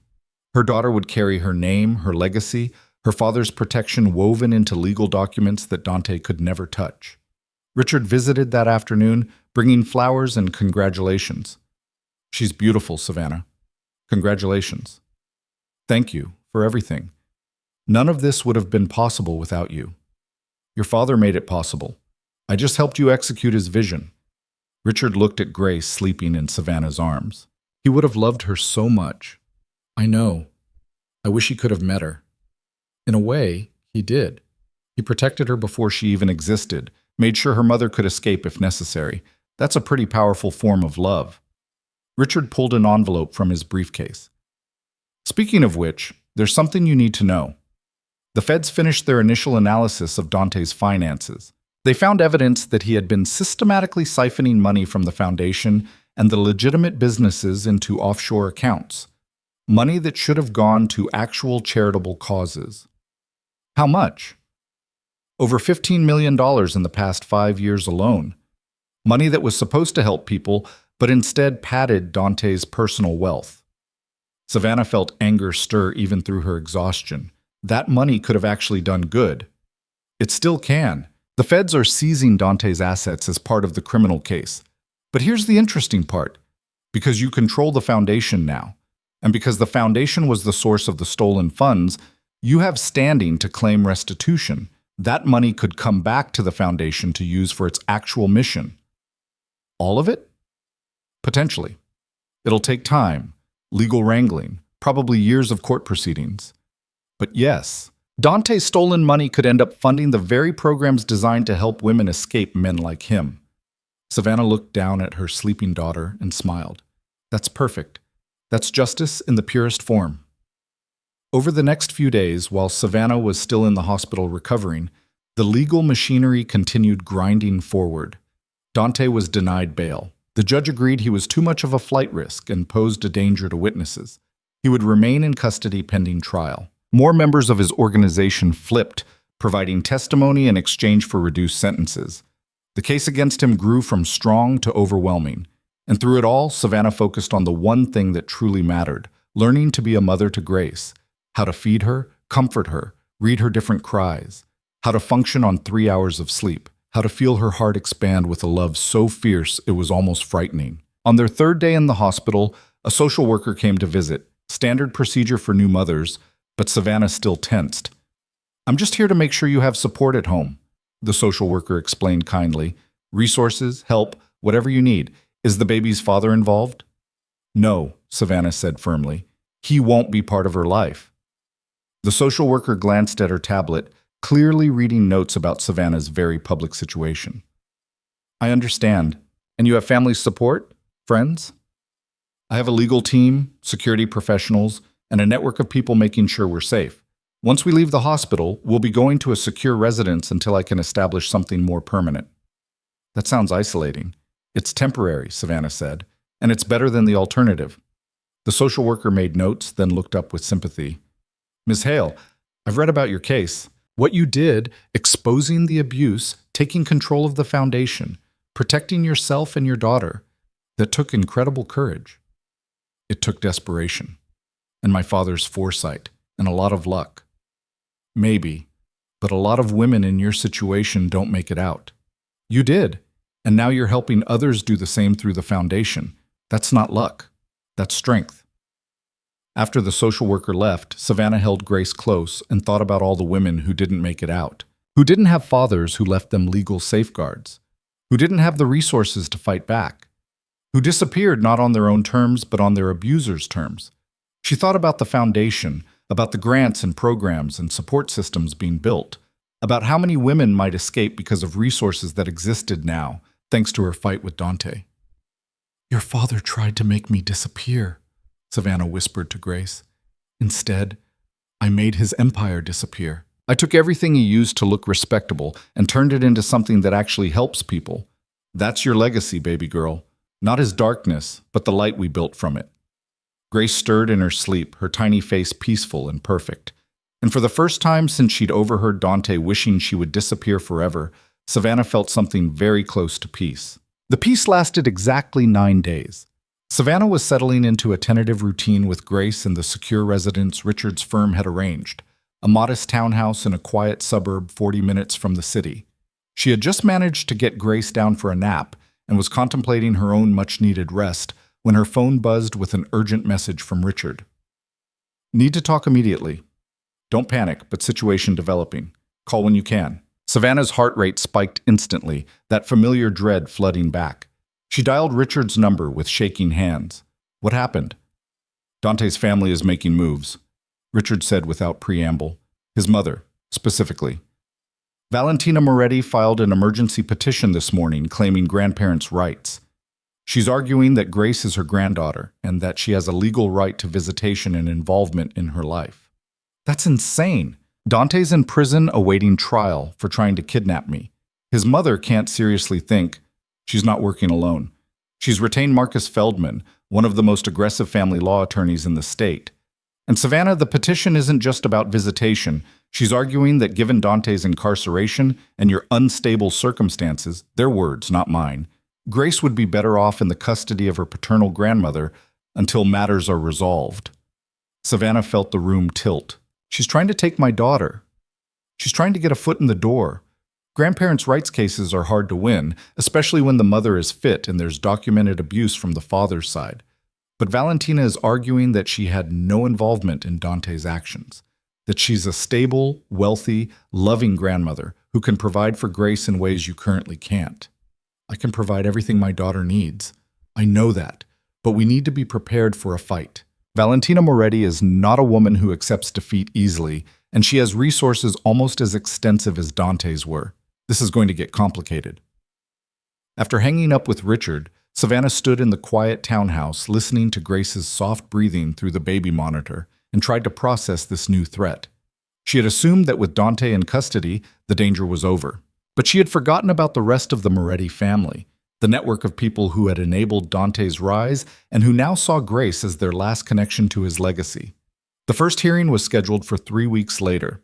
In the interim, Savannah met with Richard and a family law specialist named Jennifer Torres, who had experience fighting grandparents' rights cases. "The law varies by state," Jennifer explained during their initial consultation. "But generally, grandparents have to prove that denying them access would harm the child.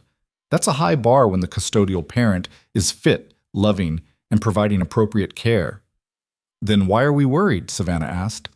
"Because Valentina Moretti isn't playing by normal rules. She's going to argue that Grace needs connection to her Italian heritage, to her father's family, to the resources and stability that the Moretti name provides.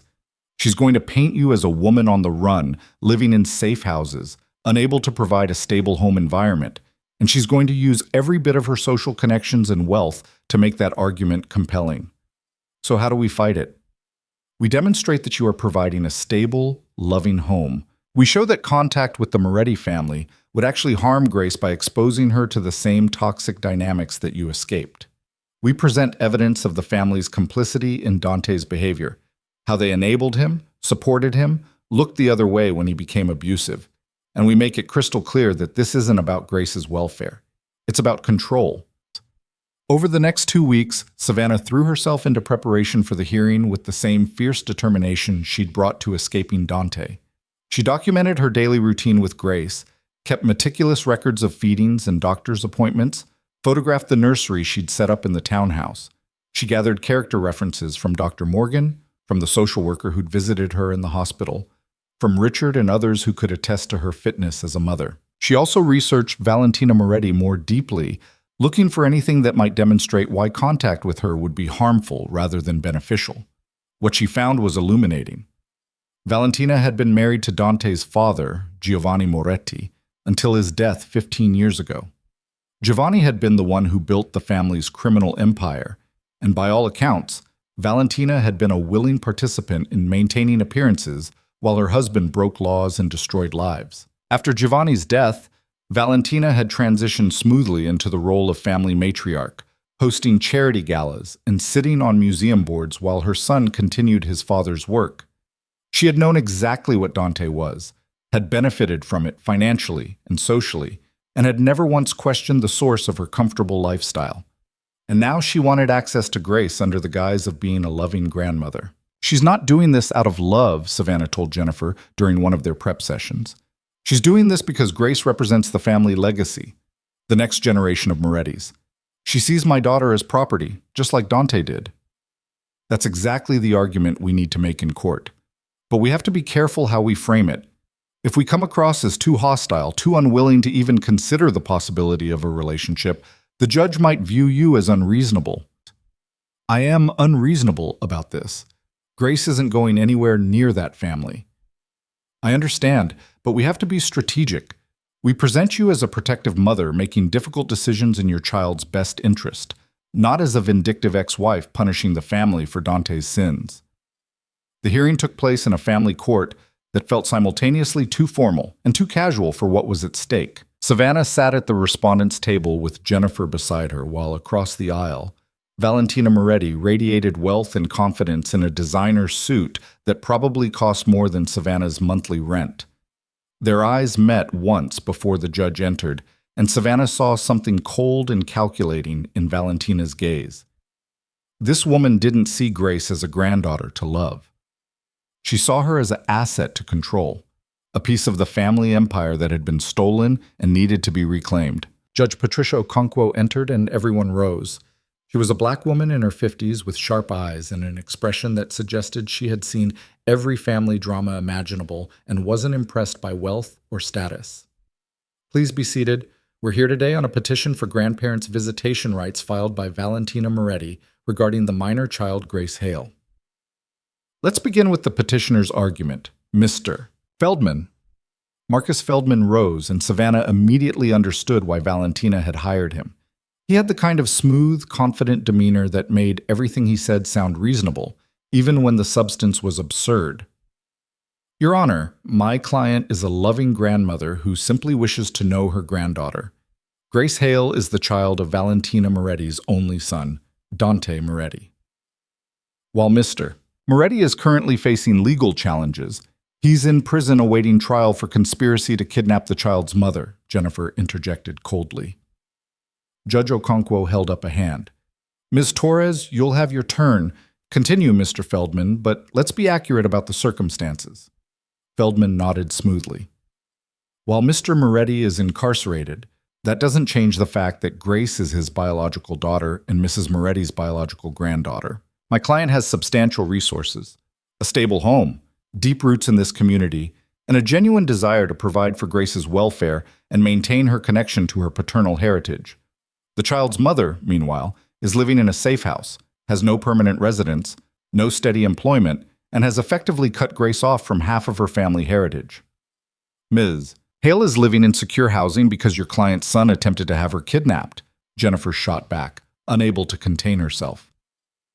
Ms. Torres, I won't warn you again about interruptions, Judge Okonkwo said sternly. Then she turned to Feldman. However, she makes a valid point. Mr. Feldman, you're asking this court to grant visitation rights to the mother of a man currently facing serious criminal charges related to his treatment of the child's mother. Help me understand why that would be in the child's best interest. Because Mrs. Moretti is not her son, Your Honor. She had no involvement in any of the alleged actions. She is a separate individual with her own relationship, or the potential for one, with her granddaughter. The law recognizes that children benefit from extended family connections. Grace deserves to know her grandmother, her paternal heritage, and the resources and opportunities that connection provides. When it was Jennifer's turn, she came out swinging. Your Honor, this petition isn't about a grandmother's love. It's about control and legacy. Valentina Moretti spent decades as the wife and then mother of men who built their fortune through criminal enterprise. She benefited from that fortune, enjoyed the lifestyle it provided, and turned a blind eye to how it was obtained. Now her son is facing justice, and she sees her granddaughter as the last piece of the Moretti dynasty that she can control. That's a serious accusation, Judge Okonkwo noted. Can you support it with evidence? We can demonstrate a pattern, Your Honor. Valentina Moretti knew what her husband was. She knew what her son became. She never intervened, never questioned, never distanced herself from the criminal enterprise that funded her lifestyle. When Dante Moretti married Miss Holly, Valentina welcomed her into the family, but there's no evidence she ever checked on her welfare, ever questioned how her son treated her, ever offered support when the marriage became abusive. Jennifer pulled out a document. In fact, we have testimony from household staff that Mrs. Moretti visited the mansion several times during Ms. Hale's pregnancy and witnessed Dante's dismissive, cold treatment of his wife. She said nothing, did nothing. And now, conveniently, after Dante's arrest and Ms. Hale's successful escape, Valentina suddenly wants to be an involved grandmother? Ms. Torres, what is your client's position on any potential visitation? Judge Okonkwo asked. My client believes that contact with the Moretti family would be harmful to Grace. These are people who enabled abuse, who prioritized image over ethics, who see children as assets rather than individuals. Miss Hale is willing to provide Grace with information about her paternal heritage when the child is old enough to understand it, but supervised visitation with Valentina Moretti at this time would not serve Grace's best interests. The judge turned to Savannah directly. Ms. Hale, I'd like to hear from you. Why do you oppose your daughter having a relationship with her grandmother? Savannah stood, her voice steady despite her racing heart. Your Honor, I don't oppose my daughter having loving, healthy relationships with family members. I oppose my daughter being exposed to people who see her as a possession. Valentina Moretti didn't care about my well-being when I was married to her son. She didn't intervene when I was isolated and controlled. She didn't reach out after Grace was born to offer genuine support or love. She filed this petition because she sees Grace as the next generation of Morettis, and she wants to ensure the family maintains control over that legacy. That's not love. That's manipulation, and I won't subject my daughter to it. Strong words, the judge observed. Mrs. Moretti, would you like to respond? Valentina stood, and when she spoke, her voice was cultured, refined, and completely controlled. Your Honor, I am devastated by these characterizations. I am a grandmother who wishes to know her granddaughter. Yes, my son made terrible mistakes. Yes, his father before him was involved in activities I did not approve of. But I am not them. I am a woman who raised a son the best I could, who tried to instill values even when circumstances were difficult, and who now simply wants the opportunity to love her granddaughter. I have resources I can share, stability I can provide, a heritage I can help Grace understand. Is it really in her best interest to be completely cut off from all of that because of her father's sins? It was a compelling performance, Savannah had to admit. Valentina looked and sounded like exactly what she claimed to be, a wronged grandmother asking for something reasonable. Judge Okonkwo was silent for a long moment, studying both women. Finally, she spoke. Here's what I'm seeing. We have a mother who has demonstrated tremendous courage in protecting herself and her child from an abusive situation. We have extensive documentation of that abuse and the father's criminal behavior. We also have a grandmother who, on paper, appears to be a stable, respectable member of the community seeking a relationship with her grandchild. Savannah's stomach dropped. This was going to go Valentina's way. But the judge continued. However, I'm troubled by several things. First, the timing. Mrs. Moretti had 9 months of Ms. Hale's pregnancy and several weeks after Grace's birth to reach out, to offer support, to begin building a relationship. She chose to file this petition only after her son was arrested and Ms. Hale had successfully taken control of family assets. That suggests motivation beyond grandmotherly love. Feldman started to object, but the judge silenced him with a look. Second, I'm troubled by the complete absence of evidence that Mrs. Moretti ever intervened in or questioned her son's treatment of his wife. The testimony from household staff suggests she witnessed the dynamic and said nothing. That doesn't demonstrate the kind of protective, loving instinct I would expect from someone now claiming to prioritize Grace's welfare. Valentina's composure cracked slightly, a flash of anger crossing her features. Third, and most importantly, Grace is currently 3 weeks old. She is an infant who needs stability, consistency, and her mother. This is not a case where an established relationship is being severed. There is no relationship yet. And given the circumstances, the father's incarceration, the mother's ongoing security concerns, the infant's age, I see no compelling reason to disrupt the current arrangement. Jennifer squeezed Savannah's hand under the table. Therefore, I am denying the petition for visitation at this time. However, this is without prejudice, meaning Mrs. Moretti may refile when Grace is older and circumstances have stabilized. At that time, I would expect to see evidence of genuine attempts to build a relationship with Ms. Hale as Grace's mother, respect for boundaries, and a demonstrated prioritization of Grace's needs over family legacy concerns. This hearing is concluded. The gavel came down, and Savannah felt tears of relief streaming down her face. She had won. For now, at least, Grace was safe. But as they left the courtroom, Valentina Moretti's eyes followed them with a cold fury that made it clear this battle was far from over. Outside the courthouse, Richard was waiting with Kara. I heard. Congratulations. Thank you. But she's going to try again, isn't she? Probably. But each time she loses, it gets harder for her to make the same arguments. And meanwhile, you're building a life with Grace, establishing stability, creating a track record as a good mother. Time is on your side. That night, alone in the townhouse with Grace sleeping peacefully in her bassinet, Savannah allowed herself to feel the full weight of the victory. It was small in the grand scheme of things. Just one hearing, one denied petition. But it meant her daughter would stay with her, would be protected from the same family that had enabled Dante's cruelty. She picked up her phone and called Jennifer Torres. I want to thank you again for fighting for us. You made it easy. You're clearly a devoted mother, and the judge saw that. But Savannah, I need to prepare you for what's coming. Valentina Moretti is going to escalate. The denied petition will only make her more determined. What can she do? The judge denied her. For now. But there are other avenues. She could try to establish a relationship with you directly, making herself seem reasonable and cooperative so that if she files again, she can claim she made good faith efforts. She could use her social connections to create public pressure. She could even try to have Dante's rights legally established through paternity testing and documentation, which would strengthen her claim as the paternal grandmother. Dante tried to kidnap me. Surely no court would grant him parental rights. Not custody, no, but legal paternity is different from custody rights. If Dante is established as Grace's legal father, even if he has no custody or visitation rights, that creates a legal relationship that Valentina can use to support her grandparents' rights claims. Savannah rubbed her temples, exhaustion washing over her. This is never going to end, is it?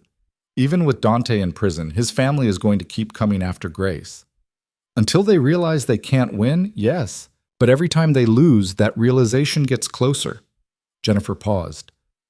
There is one thing that might resolve this more permanently. What? If Dante's parental rights were terminated entirely, not just suspended but legally ended, Valentina's claim as paternal grandmother becomes almost impossible to sustain. Termination is extreme and difficult, but given the circumstances, his incarceration, the kidnapping attempt, the abuse, it's not impossible. How would that work? You would file a petition to terminate his parental rights based on his criminal behavior and danger to you and Grace. If successful, he would legally no longer be her father. The birth certificate would be amended, and Valentina's claims would collapse because there would be no legal paternal relationship for her to build on. Savannah thought about this carefully. Part of her recoiled from the idea. Grace deserved to know where she came from, deserved the truth about her father, even if that truth was painful. But another part of her, the protective mother who had fought so hard to keep her daughter safe, saw the wisdom in cutting all legal ties to the Moretti family. I need to think about it, she said finally. It feels like such a final step. It is final, that's the point. But you don't need to decide now. Focus on settling into life with Grace, establishing stability. We can revisit termination later if Valentina continues to be a problem. The problem continued sooner than expected. 3 days after the hearing, Savannah received a certified letter delivered to the townhouse. It was from Valentina Moretti directly, not her lawyers. Dear Savannah, I understand that our court hearing did not go the way I hoped. I accept the judge's decision, though I disagree with it. However, I want you to know that my desire to know Grace comes from a genuine place of love, not the sinister motives you and your attorneys attributed to me. I am writing to propose something that might ease your concerns while allowing me the opportunity to be part of Grace's life. I would like to establish a trust fund for Grace's future, education, medical needs, whatever she might require. I would also like to begin a monthly support payment to you directly to help with the considerable expenses of raising a child alone. I am not asking for anything in return except the possibility of supervised visits once Grace is older and you feel more secure. I am willing to work within whatever boundaries you set. I simply want the chance to prove that I am not the villain you believe me to be. Please consider this offer. It comes from a grandmother's heart, nothing more. Sincerely, Valentina Moretti. Savannah read the letter 3 times, looking for the trap. Because there was always a trap with the Moretti family. She forwarded it to both Jennifer and Richard, asking for their analysis. Richard called within an hour. Don't accept anything from her. Not money, not a trust fund, nothing. I wasn't planning to, but why so adamant? Because the moment you accept financial support from her, she can argue that you've established a relationship, that Grace is benefiting from her involvement, that denying her visitation is unreasonable when you're happy to take her money. It's a setup, Savannah, a very sophisticated one, but still a setup. So I just ignore it? You respond politely but firmly. Thank her for the offer, decline the financial support, and reiterate that you will make decisions about Grace's relationships with extended family, when and if you believe such relationships would be in Grace's best interest. Keep it civil, but absolute in your boundaries. Savannah drafted a response with Jennifer's help, keeping it brief and professional. She thanked Valentina for the offer, declined all financial assistance, and stated that she would consider the possibility of supervised contact when Grace was older and circumstances warranted it, but that no such contact would occur in the immediate future. Valentina's response came 2 days later, this time through her attorney. The civility was gone, replaced by barely veiled threats about future legal action and implications that Savannah's unreasonableness would be documented for future proceedings. She's building a record, Jennifer explained when Savannah forwarded the response. She's creating a paper trail showing that she made reasonable offers, tried to be cooperative, and you rejected everything. Then when she files again, and she will file again, she can show the judge that she tried to work with you and you were impossible. So I'm damned if I do and damned if I don't. No, you're consistent in protecting your child. That's what the judge needs to see. Not that you're cooperative with people who want to control Grace, but that you're unwavering in prioritizing her safety and well-being above social pressure or financial incentives.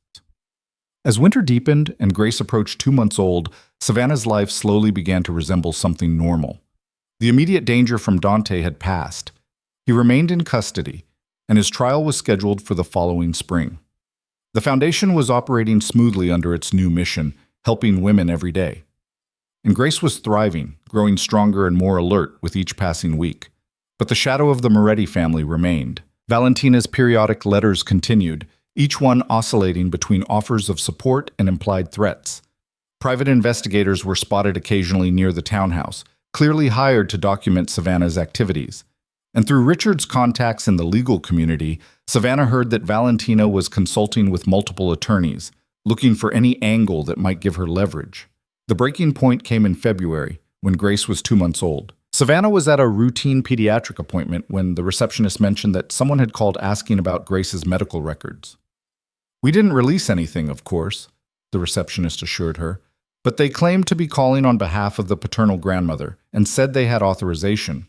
We told them that without documentation signed by you as the legal guardian, we couldn't provide any information. Savannah felt ice run through her veins. Did they say who they were? Just that they were calling from Valentina Moretti's office. We get calls like this sometimes in contentious family situations. Don't worry, your daughter's records are completely secure. But Savannah did worry. Because medical records today could be school enrollment forms tomorrow, could be attempts to insert herself into every aspect of Grace's life until denying her contact became harder and harder to justify. That night, Savannah made her decision. She called Jennifer Torres. I want to file for termination of Dante's parental rights. Complete termination. I want every legal tie between Grace and the Moretti family severed. Are you sure? This is irreversible. I'm sure.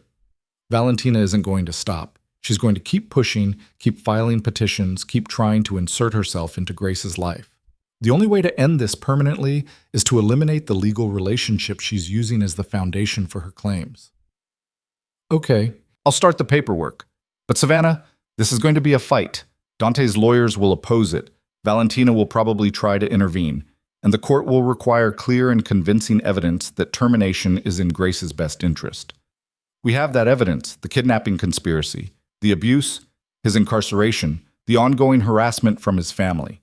All of it demonstrates that maintaining any legal connection to Dante Moretti is harmful to Grace. Then let's do it. The petition for termination of parental rights was filed 3 weeks later. As expected, it ignited a firestorm. Dante's lawyers filed opposition papers arguing that incarceration alone wasn't grounds for termination, that he deserved the opportunity to maintain a legal relationship with his daughter, even if he couldn't have physical custody. Valentina's attorneys filed a motion to intervene, arguing that she had a vested interest in maintaining the legal relationship between Dante and Grace because it supported her own rights as a grandmother. The hearing was scheduled for late March, and in the weeks leading up to it, Savannah felt like she was preparing for war.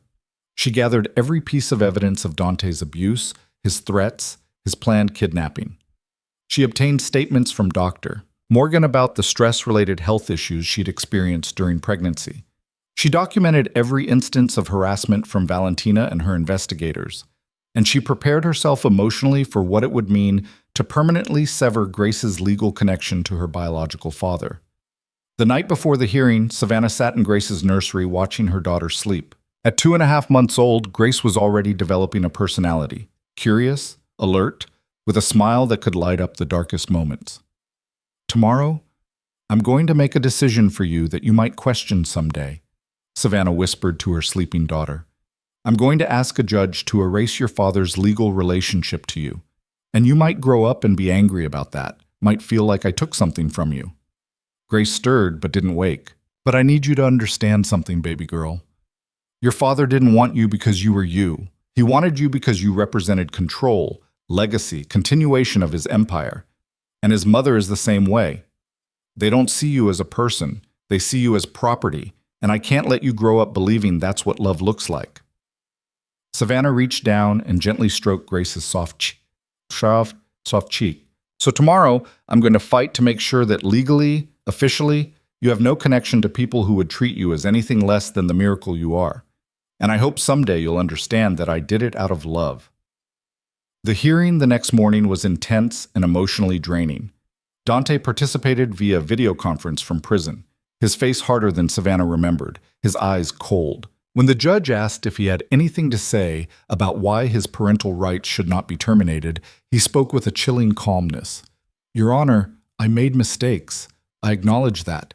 But Grace is my daughter, my blood, and I have a right to that relationship. My mother has a right to know her granddaughter. You can't erase biology with a court order. Jennifer stood immediately.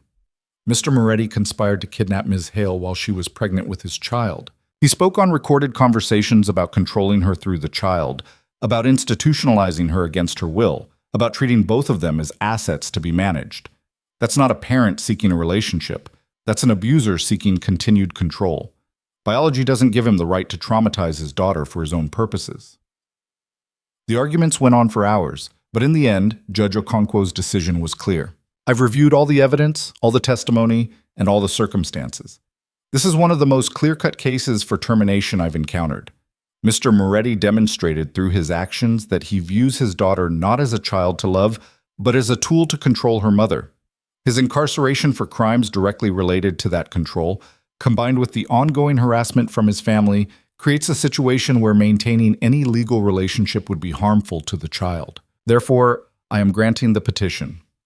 Dante Moretti's parental rights to Grace Hale are hereby terminated. The birth certificate will be amended to remove him as the legal father. This decision is final and irreversible. The gavel came down, and Savannah felt something fundamental shift inside her. It was done. Grace was legally, officially, completely hers alone. Valentina's scream of outrage echoed through the courtroom, and security had to escort her out as she shouted about injustice and stolen legacies, but Savannah barely heard it.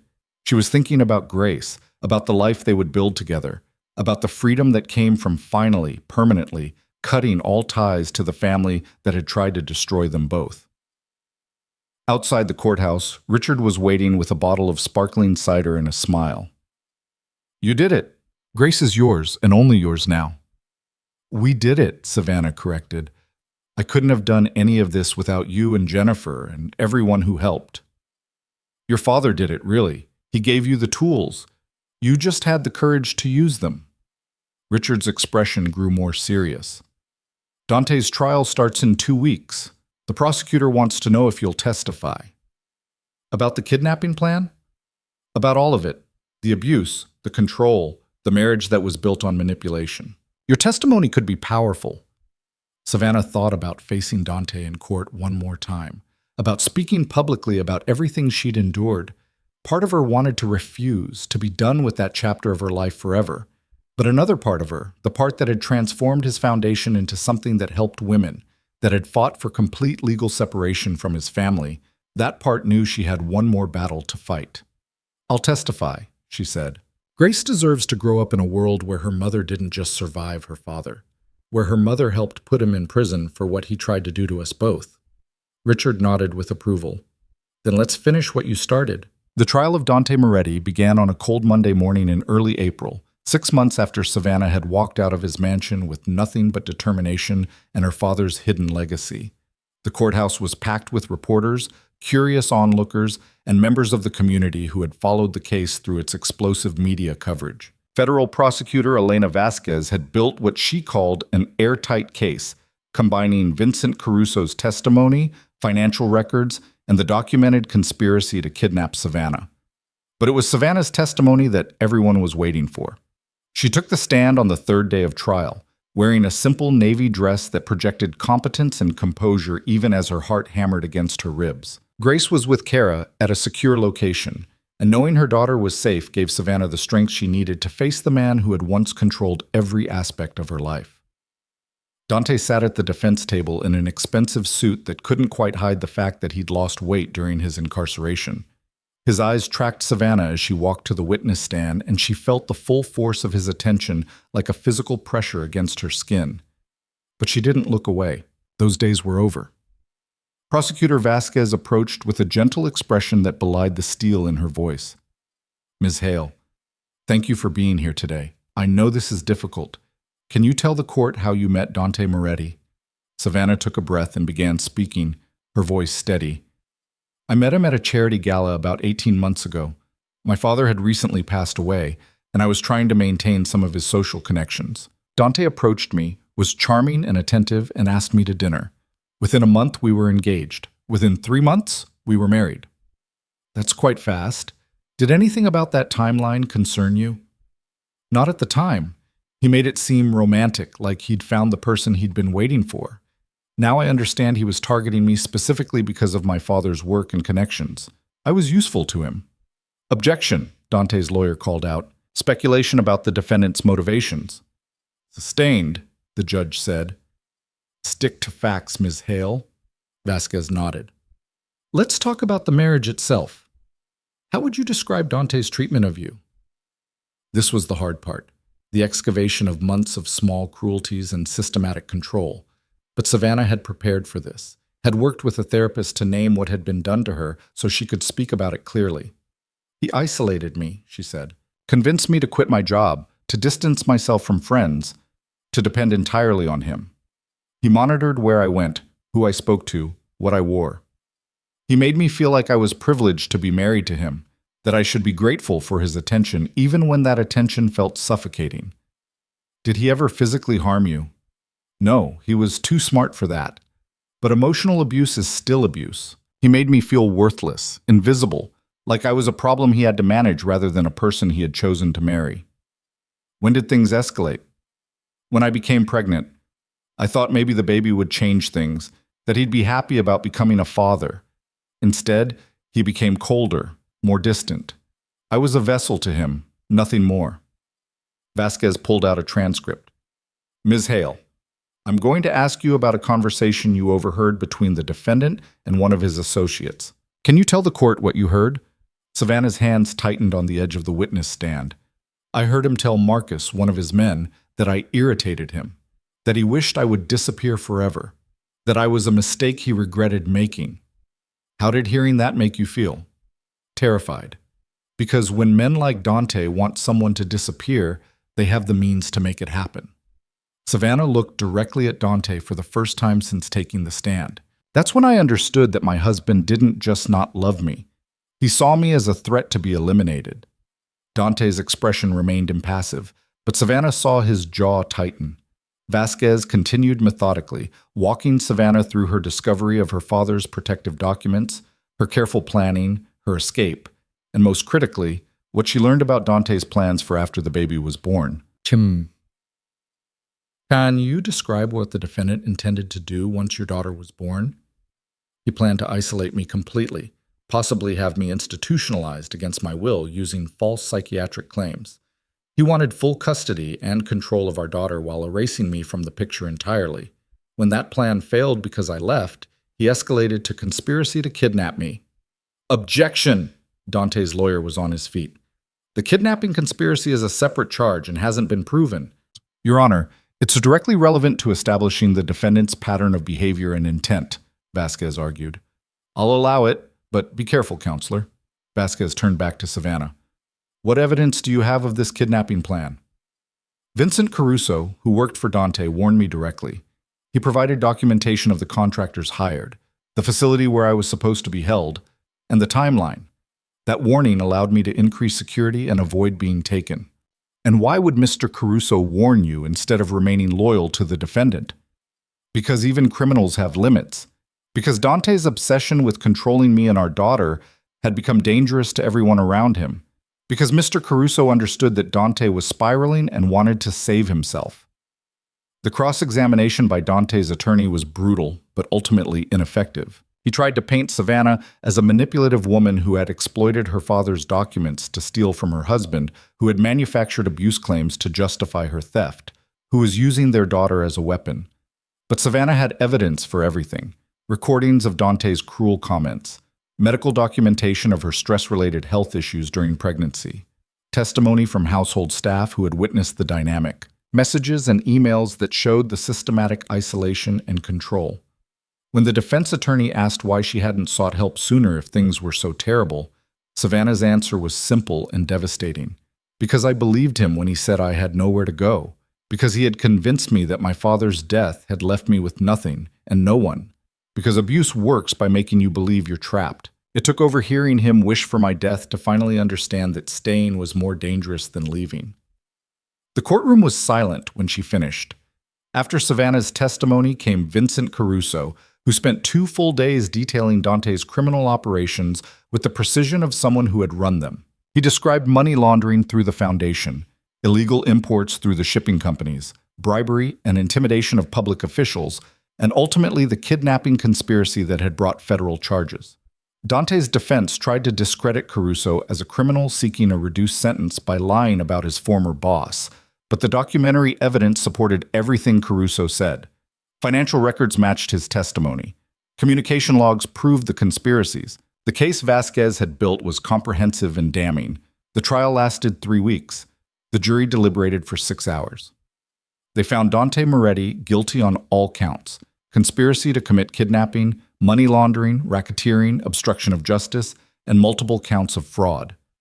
The judge scheduled sentencing for 2 months later but remanded Dante to custody immediately, noting he remained a danger to witnesses and a flight risk. Savannah wasn't in this courtroom when the verdict was read.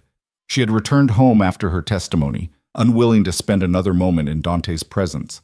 But Richard called her with the news, and she sat in her quiet townhouse holding Grace and cried with relief. "It's really over?" she asked through tears. "The criminal trial is over."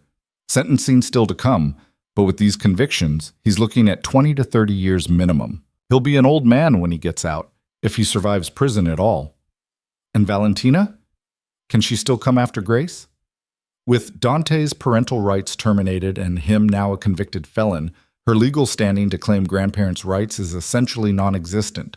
She could try, but no judge is going to grant her access now. You've won, Savannah, completely. After hanging up, Savannah looked down at Grace, who was 3 months old and blissfully unaware of the legal drama that had defined the first months of her life. Your father is going to prison, Savannah whispered to her daughter. And you're going to grow up free of his shadow, free of his control, free to be exactly who you want to be. Grace made a soft cooing sound, and Savannah felt something fundamental settle inside her chest. For the first time since she'd discovered she was pregnant, she felt safe. Truly, completely safe. The sentencing hearing in June was brief and anticlimactic. Judge Harold Morrison, who had a reputation for harsh sentences in organized crime cases, showed no mercy. Mr. Moretti, you used wealth and power to build an empire based on exploitation and criminal activity. When your wife attempted to escape your control, you conspired to kidnap her while she was pregnant with your child. You viewed human beings as assets to be managed and disposed of when convenient. This court sees no mitigating factors that would justify leniency. Dante Moretti was sentenced to 32 years in federal prison without possibility of parole for the first 20 years. At 38 years old, he would be 70 before he could even be considered for release. Savannah watched on a video feed that Richard had arranged, and when the sentence was announced, she felt a weight she'd been carrying for over a year finally lift from her shoulders. That night, she made a decision. She was done living in safe houses and secure locations, done hiding from shadows that no longer had power over her. It was time to build the life she'd been fighting for. With Richard's help and resources from her father's carefully preserved accounts, Savannah bought a small house in a quiet town 2 hours from the city. It had 3 bedrooms, a yard with old trees, and neighbors who valued privacy but offered friendly waves. It was nothing like Dante's mansion with its marble and luxury and cold emptiness. It was home. She furnished it simply but comfortably, creating a nursery that was warm and bright, setting up a small office where she could work on foundation business remotely, and making a living room that felt welcoming rather than intimidating. The Moretti Foundation, now officially renamed the Grace and Thomas Hale Foundation in honor of her daughter and father, was thriving under its new mission. In its first year of operation under Savannah's restructured vision, it had provided assistance to over 200 women escaping abusive situations, funded 3 new domestic violence shelters, and established a legal aid program that helped women navigate custody battles and protection orders. The reclaimed money from Dante's seized assets was being put to work exactly as it should have been all along, helping people rather than buying silence and respectability for a criminal enterprise. Savannah took a position on the foundation's board of directors, working primarily from home so she could be with Grace, but traveling occasionally to speak at events and fundraisers. Her story, once a source of shame and fear, had become a tool for helping other women recognize the signs of coercive control before it destroyed them. At one such event, 6 months after Dante's sentencing, Savannah stood before a room full of donors and advocates and told her story publicly for the first time in her own words, not filtered through news reports or legal testimony. "I married a man who saw me as property," she said, her voice steady and strong. "He isolated me, controlled me, and when I became pregnant, he planned to institutionalize me and take my child. I could have disappeared forever into the system he'd created, becoming just another woman who mysteriously needed psychiatric care, another mother deemed unfit by doctors on his payroll." The room was silent, every eye on her. But my father, who worked in the same dark world as my husband, understood the danger. He built legal safeguards into the very structures that made my husband look legitimate. When I discovered those safeguards and used them to escape, I didn't just free myself. I took control of the charitable foundation my husband used to clean his image, and I turned it into something that actually helps people. Savannah looked out at the faces watching her and saw her own experience reflected back. Women who had survived their own versions of her story, men who were beginning to understand the reality of coercive control, advocates who had been fighting this fight for decades. The foundation that bears my daughter's name and my father's name now helps women every single day. We provide legal support, financial assistance, safe housing, and counseling. We help women understand that control is abuse even when it doesn't leave physical marks. We show them that there are ways out, resources available, people who will help. She paused, her hand instinctively moving to touch the simple necklace she wore, a small pendant with Grace's initial. My husband is in prison now, serving 32 years for his crimes. His mother, who tried to take my daughter from me, has no legal standing anymore. The empire he built is being dismantled piece by piece, but none of that would matter if we didn't use what we've learned to help others. That's why this foundation exists. That's why we're all here tonight. Because every woman who escapes, every child who grows up safe, every abuser who faces consequences, that's a victory not just for them, but for all of us. The applause when she finished was thunderous, but more meaningful were the women who approached her afterward with tears in their eyes, thanking her for speaking up, for fighting back, for showing them that escape was possible. One woman in particular stayed after most of the crowd had dispersed. She was young, maybe 25, and visibly pregnant. Ms. Hale, I'm sorry to bother you, but I needed to tell you something. I saw your story on the news 6 months ago, and it made me realize that what my boyfriend was doing to me, the isolation, the control, the way he talked about the baby like it was his possession, that was abuse. I used resources from your foundation to leave him. I'm living in a shelter now, working with one of your legal advocates to ensure he can't take my baby when she's born. You saved my life. I needed you to know that. Savannah embraced the young woman, feeling tears slide down her own cheeks. You saved your own life. You made the choice to leave. I'm just grateful the foundation could help. But you created it. You took something terrible and made it into something beautiful. You gave women like me hope. After the woman left, Savannah stood in the empty event hall and thought about the journey that had brought her here. From the terrified pregnant woman eavesdropping outside her husband's office, to the determined survivor who had fought a mafia boss and won, to a mother building a life dedicated to helping others escape the same trap she'd survived. It had been 2 years since she'd walked out of Dante's mansion, 2 years since she'd left that sealed box on his desk and disappeared on her own terms. Grace was now 18 months old, walking and babbling and completely unaware that her father was in prison or that her grandmother had tried to take her away.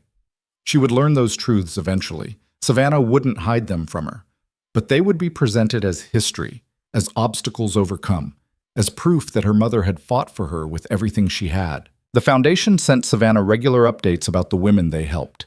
Each report included stories, sometimes just a sentence or two, sometimes longer narratives, about lives changed and futures reclaimed. A woman who left her abusive husband and was now finishing her nursing degree. A mother who escaped with her 3 children and found stable housing through foundation assistance. A pregnant teenager who got legal help establishing that her boyfriend had no rights to her baby and was now pursuing her education with the child safely in daycare. Each story was a reminder that Savannah's fight hadn't just been about her own survival. It had opened doors for countless other women. One afternoon in early autumn, almost 3 years after she'd first overheard Dante wishing she would disappear, Savannah received an unexpected visitor. Richard called ahead to warn her that Vincent Caruso had requested a meeting. "He's out of prison?" Savannah asked, surprised. "He served 18 months and was released for time served plus good behavior and substantial cooperation. He wants to thank you personally. I can tell him no if you're not comfortable." Savannah thought about it carefully. Caruso had helped save her and Grace by warning them about the kidnapping plot, but he had also enabled Dante for 20 years, had participated in operations that had destroyed lives. "I'll meet him," she decided. "But here, at my house, where I'm in control." Caruso arrived on a Saturday afternoon, looking older and more worn than he had during the trial. He brought no gifts, made no presumptions, simply stood on her porch and waited for permission to enter. "Thank you for seeing me, Ms. Hale," he said quietly. "I know I have no right to ask for your time. You warned me about the kidnapping. That bought you this conversation. Come in." They sat in her living room while Grace played with blocks nearby, supervised by Kara, who stayed present throughout the meeting. "I wanted to tell you that I'm sorry," Caruso began. "Not just for the kidnapping plot, but for everything. For helping Dante build the empire that trapped you. For looking the other way when I saw how he treated you. For being complicit in a system that viewed people as assets. Why are you apologizing now? Because you got caught?" Because I have grandchildren, Caruso said, his eyes on Grace. 3 of them. And watching them grow up, I realized that every woman I helped Dante exploit, every family we destroyed through our operations, those were someone's daughters, someone's grandchildren. I can't undo what I did, but I can at least acknowledge it and try to do better. What are you doing now? I'm working with federal prosecutors on other cases, helping them understand how these organizations operate. I'm never going to be a good person, Ms. Hale. I did too much, hurt too many people, but maybe I can be useful in stopping others like Dante. Savannah studied him carefully. The Foundation helps women escape situations like mine. We're always looking for people who understand how these operations work, who can identify warning signs, who can help women recognize when they're being controlled. Would you be willing to consult with us? Share what you know about how men like Dante operate. Caruso looked genuinely surprised. You'd want my help? I'd want your knowledge. There's a difference. You enabled Dante for 20 years. You know how he thought, how he controlled people, how he made them feel trapped. That knowledge could help us identify women in similar situations earlier, help them escape before it gets as bad as it got for me. I'd be honored to help in any way I can. They worked out the details over the next hour, with Caruso agreeing to participate in training sessions for Foundation advocates and to review cases where they suspected financial control or systematic isolation but couldn't quite identify the mechanisms. After he left, Kara looked at Savannah with something like awe. You just turned one of Dante's top lieutenants into an asset for the Foundation. That's some next-level strategy. My father always said that the best revenge is transformation, Savannah replied. Turning Dante's Foundation into something that helps women was transformative. Using Caruso's knowledge to help even more women? That's just continuing the work. As Grace grew older, Savannah established routines that felt stable and healthy.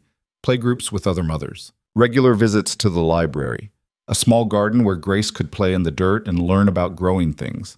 Simple pleasures that Savannah had been denied in her marriage to Dante. She also began dating again, cautiously and carefully, always attentive to red flags that she now knew how to recognize. The men she met knew her story. It was too public to hide, and their reactions told her everything she needed to know about their character. The ones who saw her survival as intimidating or her strength as threatening were immediately dismissed. The ones who asked thoughtful questions about how she'd managed to escape, who expressed genuine admiration for her courage, who understood that trust would have to be earned slowly, those were the ones worth considering. She didn't rush into anything. Grace was her priority, and any man in Savannah's life would have to understand and accept that completely. But she allowed herself to hope that someday, when the time was right, she might find a partnership based on mutual respect and genuine love. Not the performance Dante had put on to trap her, but real connection with someone who saw her as an equal. On Grace's second birthday, Savannah threw a small party in their backyard. A few children from Grace's playgroup, their mothers, Richard and his wife Kara, Jennifer Torres and her partner, the people who had helped them survive and the people who were helping them thrive. As she watched Grace toddle around the yard, chasing bubbles and laughing with pure joy, Savannah felt her phone buzz with a news alert. Dante Moretti had been moved to a maximum security facility after an incident at his previous prison. He would serve the remainder of his sentence in isolation. Savannah read the alert, felt nothing but a distant satisfaction that justice was being served, and deleted the notification. Dante Moretti no longer deserved space in her thoughts or her emotions.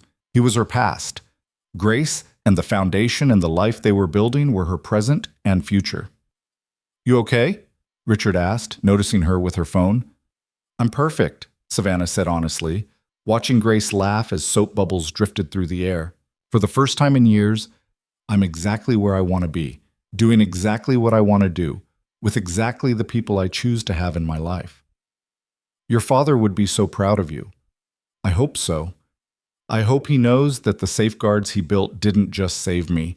They saved hundreds of other women through the Foundation. His legacy isn't the work he did for criminals. It's the protection he provided that's still helping people years after his death. As the sun set on Grace's birthday party, Savannah stood in her modest backyard surrounded by friends and thought about the journey that had brought her here. She had entered Dante's world as a naive young woman seeking stability after her father's death. She had survived months of systematic control and emotional abuse. She had escaped while pregnant and fought legal battles that would have broken stronger people. And she had won, not just by surviving, but by transforming the very weapons used against her into tools that helped others. The Moretti Empire was dismantled. Dante was in prison for decades. Valentina had slunk back into obscurity, her reputation destroyed by her association with her son's crimes. The foundation that had laundered Dante's money now helped women escape men exactly like him. And Savannah Hale, who had once believed she was powerless and disposable, had built a life of purpose, safety, and love. She picked up Grace, who was getting sleepy after an exciting day, and held her daughter close. "You know what the best part is, baby girl?" Savannah whispered. "You're growing up in a world where you'll never doubt that you matter, where you'll never question whether you're wanted, where you'll know, absolutely and without doubt, that you are loved for exactly who you are, not what you represent to anyone else." Grace yawned and nestled into her mother's shoulder, content and secure. That night, after everyone had left and Grace was asleep in her crib, Savannah sat in her living room with a cup of tea and allowed herself to feel the full measure of what she had accomplished. She had taken control of her own narrative. She had refused to disappear the way Dante wanted. Instead, she had made his empire disappear, transforming it into something good. She thought about all the women the foundation would help in the years to come. All the daughters who would grow up safe because their mothers had resources to escape. All the families rebuilt on foundations of respect rather than control. That was Dante's real legacy, though he would hate knowing it. Not the criminal empire he'd built, but the charitable organization that rose from its ashes. Not the fear he'd inspired, but the hope that Savannah created by refusing to be afraid. She pulled out her laptop and opened a document she'd been working on for months. A memoir about her experience, written not for publicity or profit, but as a resource for other women. She wanted them to understand that escape was possible, even when it seemed impossible. That strength could be found even when you felt powerless. That victory could look like surviving, rebuilding, and helping others do the same. The working title was simple: Disappearing on My Own Terms, How I Escaped a Mafia Boss and Transformed His Empire. Savannah wrote late into the night, pouring her story onto the page with the same determination she'd brought to every battle she'd fought. And when she finally closed her laptop and went to bed, she slept peacefully, knowing that Grace was safe in the next room, that Dante was locked away where he could hurt no one else, and that her father's legacy of protection lived on in the work she did every day. The woman Dante Moretti had wished would disappear forever had done exactly that. She had disappeared from his control, his influence, his world. But she hadn't vanished into nothing. She had emerged stronger, freer, and committed to making sure no other woman had to fight the same battle alone. And that, Savannah thought, as she drifted off to sleep with a smile on her face, was the best possible ending to a story that had started in darkness and fear. Not revenge, not bitterness, not a life defined by what had been done to her, but transformation, purpose, and a future where the only power Dante Moretti had over her was the power she chose to give him, which was none at all. Grace would grow up knowing her mother's strength. She would learn about her father eventually, but always in the context of how her mother had protected her, fought for her, and built a life where safety and love were the foundation rather than control and fear. And maybe someday, when Grace was old enough to understand, Savannah would give her the box her grandfather had left, empty now of documents, but full of meaning. She would explain how Thomas Hale had loved his daughter enough to protect her even after death, how he had built safeguards that saved not just her, but hundreds of other women. She would teach Grace that legacy wasn't about blood or family name or inherited power. Legacy was what you built, what you protected, what you transformed for the better. The Moretti name would fade into history, remembered only as a cautionary tale about the consequences of viewing people as possessions. But the Hale name, Savannah's name, Grace's name, her father's name, would continue through the foundation, through the women it helped, through the lives it saved and transformed. That was worth fighting for. That was worth every battle, every sleepless night, every moment of fear and determination. And as Savannah finally surrendered to sleep, she felt her father's presence like a blessing, could almost hear his voice saying what she needed most to hear. "You did it, Savannah. You survived. You won. And you made something beautiful from the ashes. I'm proud of you." I'm proud of me too, Dad, she whispered into the darkness. And I promise to keep making you proud every single day. In the next room, Grace slept peacefully, dreaming whatever dreams 2-year-olds dream, completely safe and loved and free. And that was everything Savannah had fought for, everything that mattered, everything that made the journey worth it.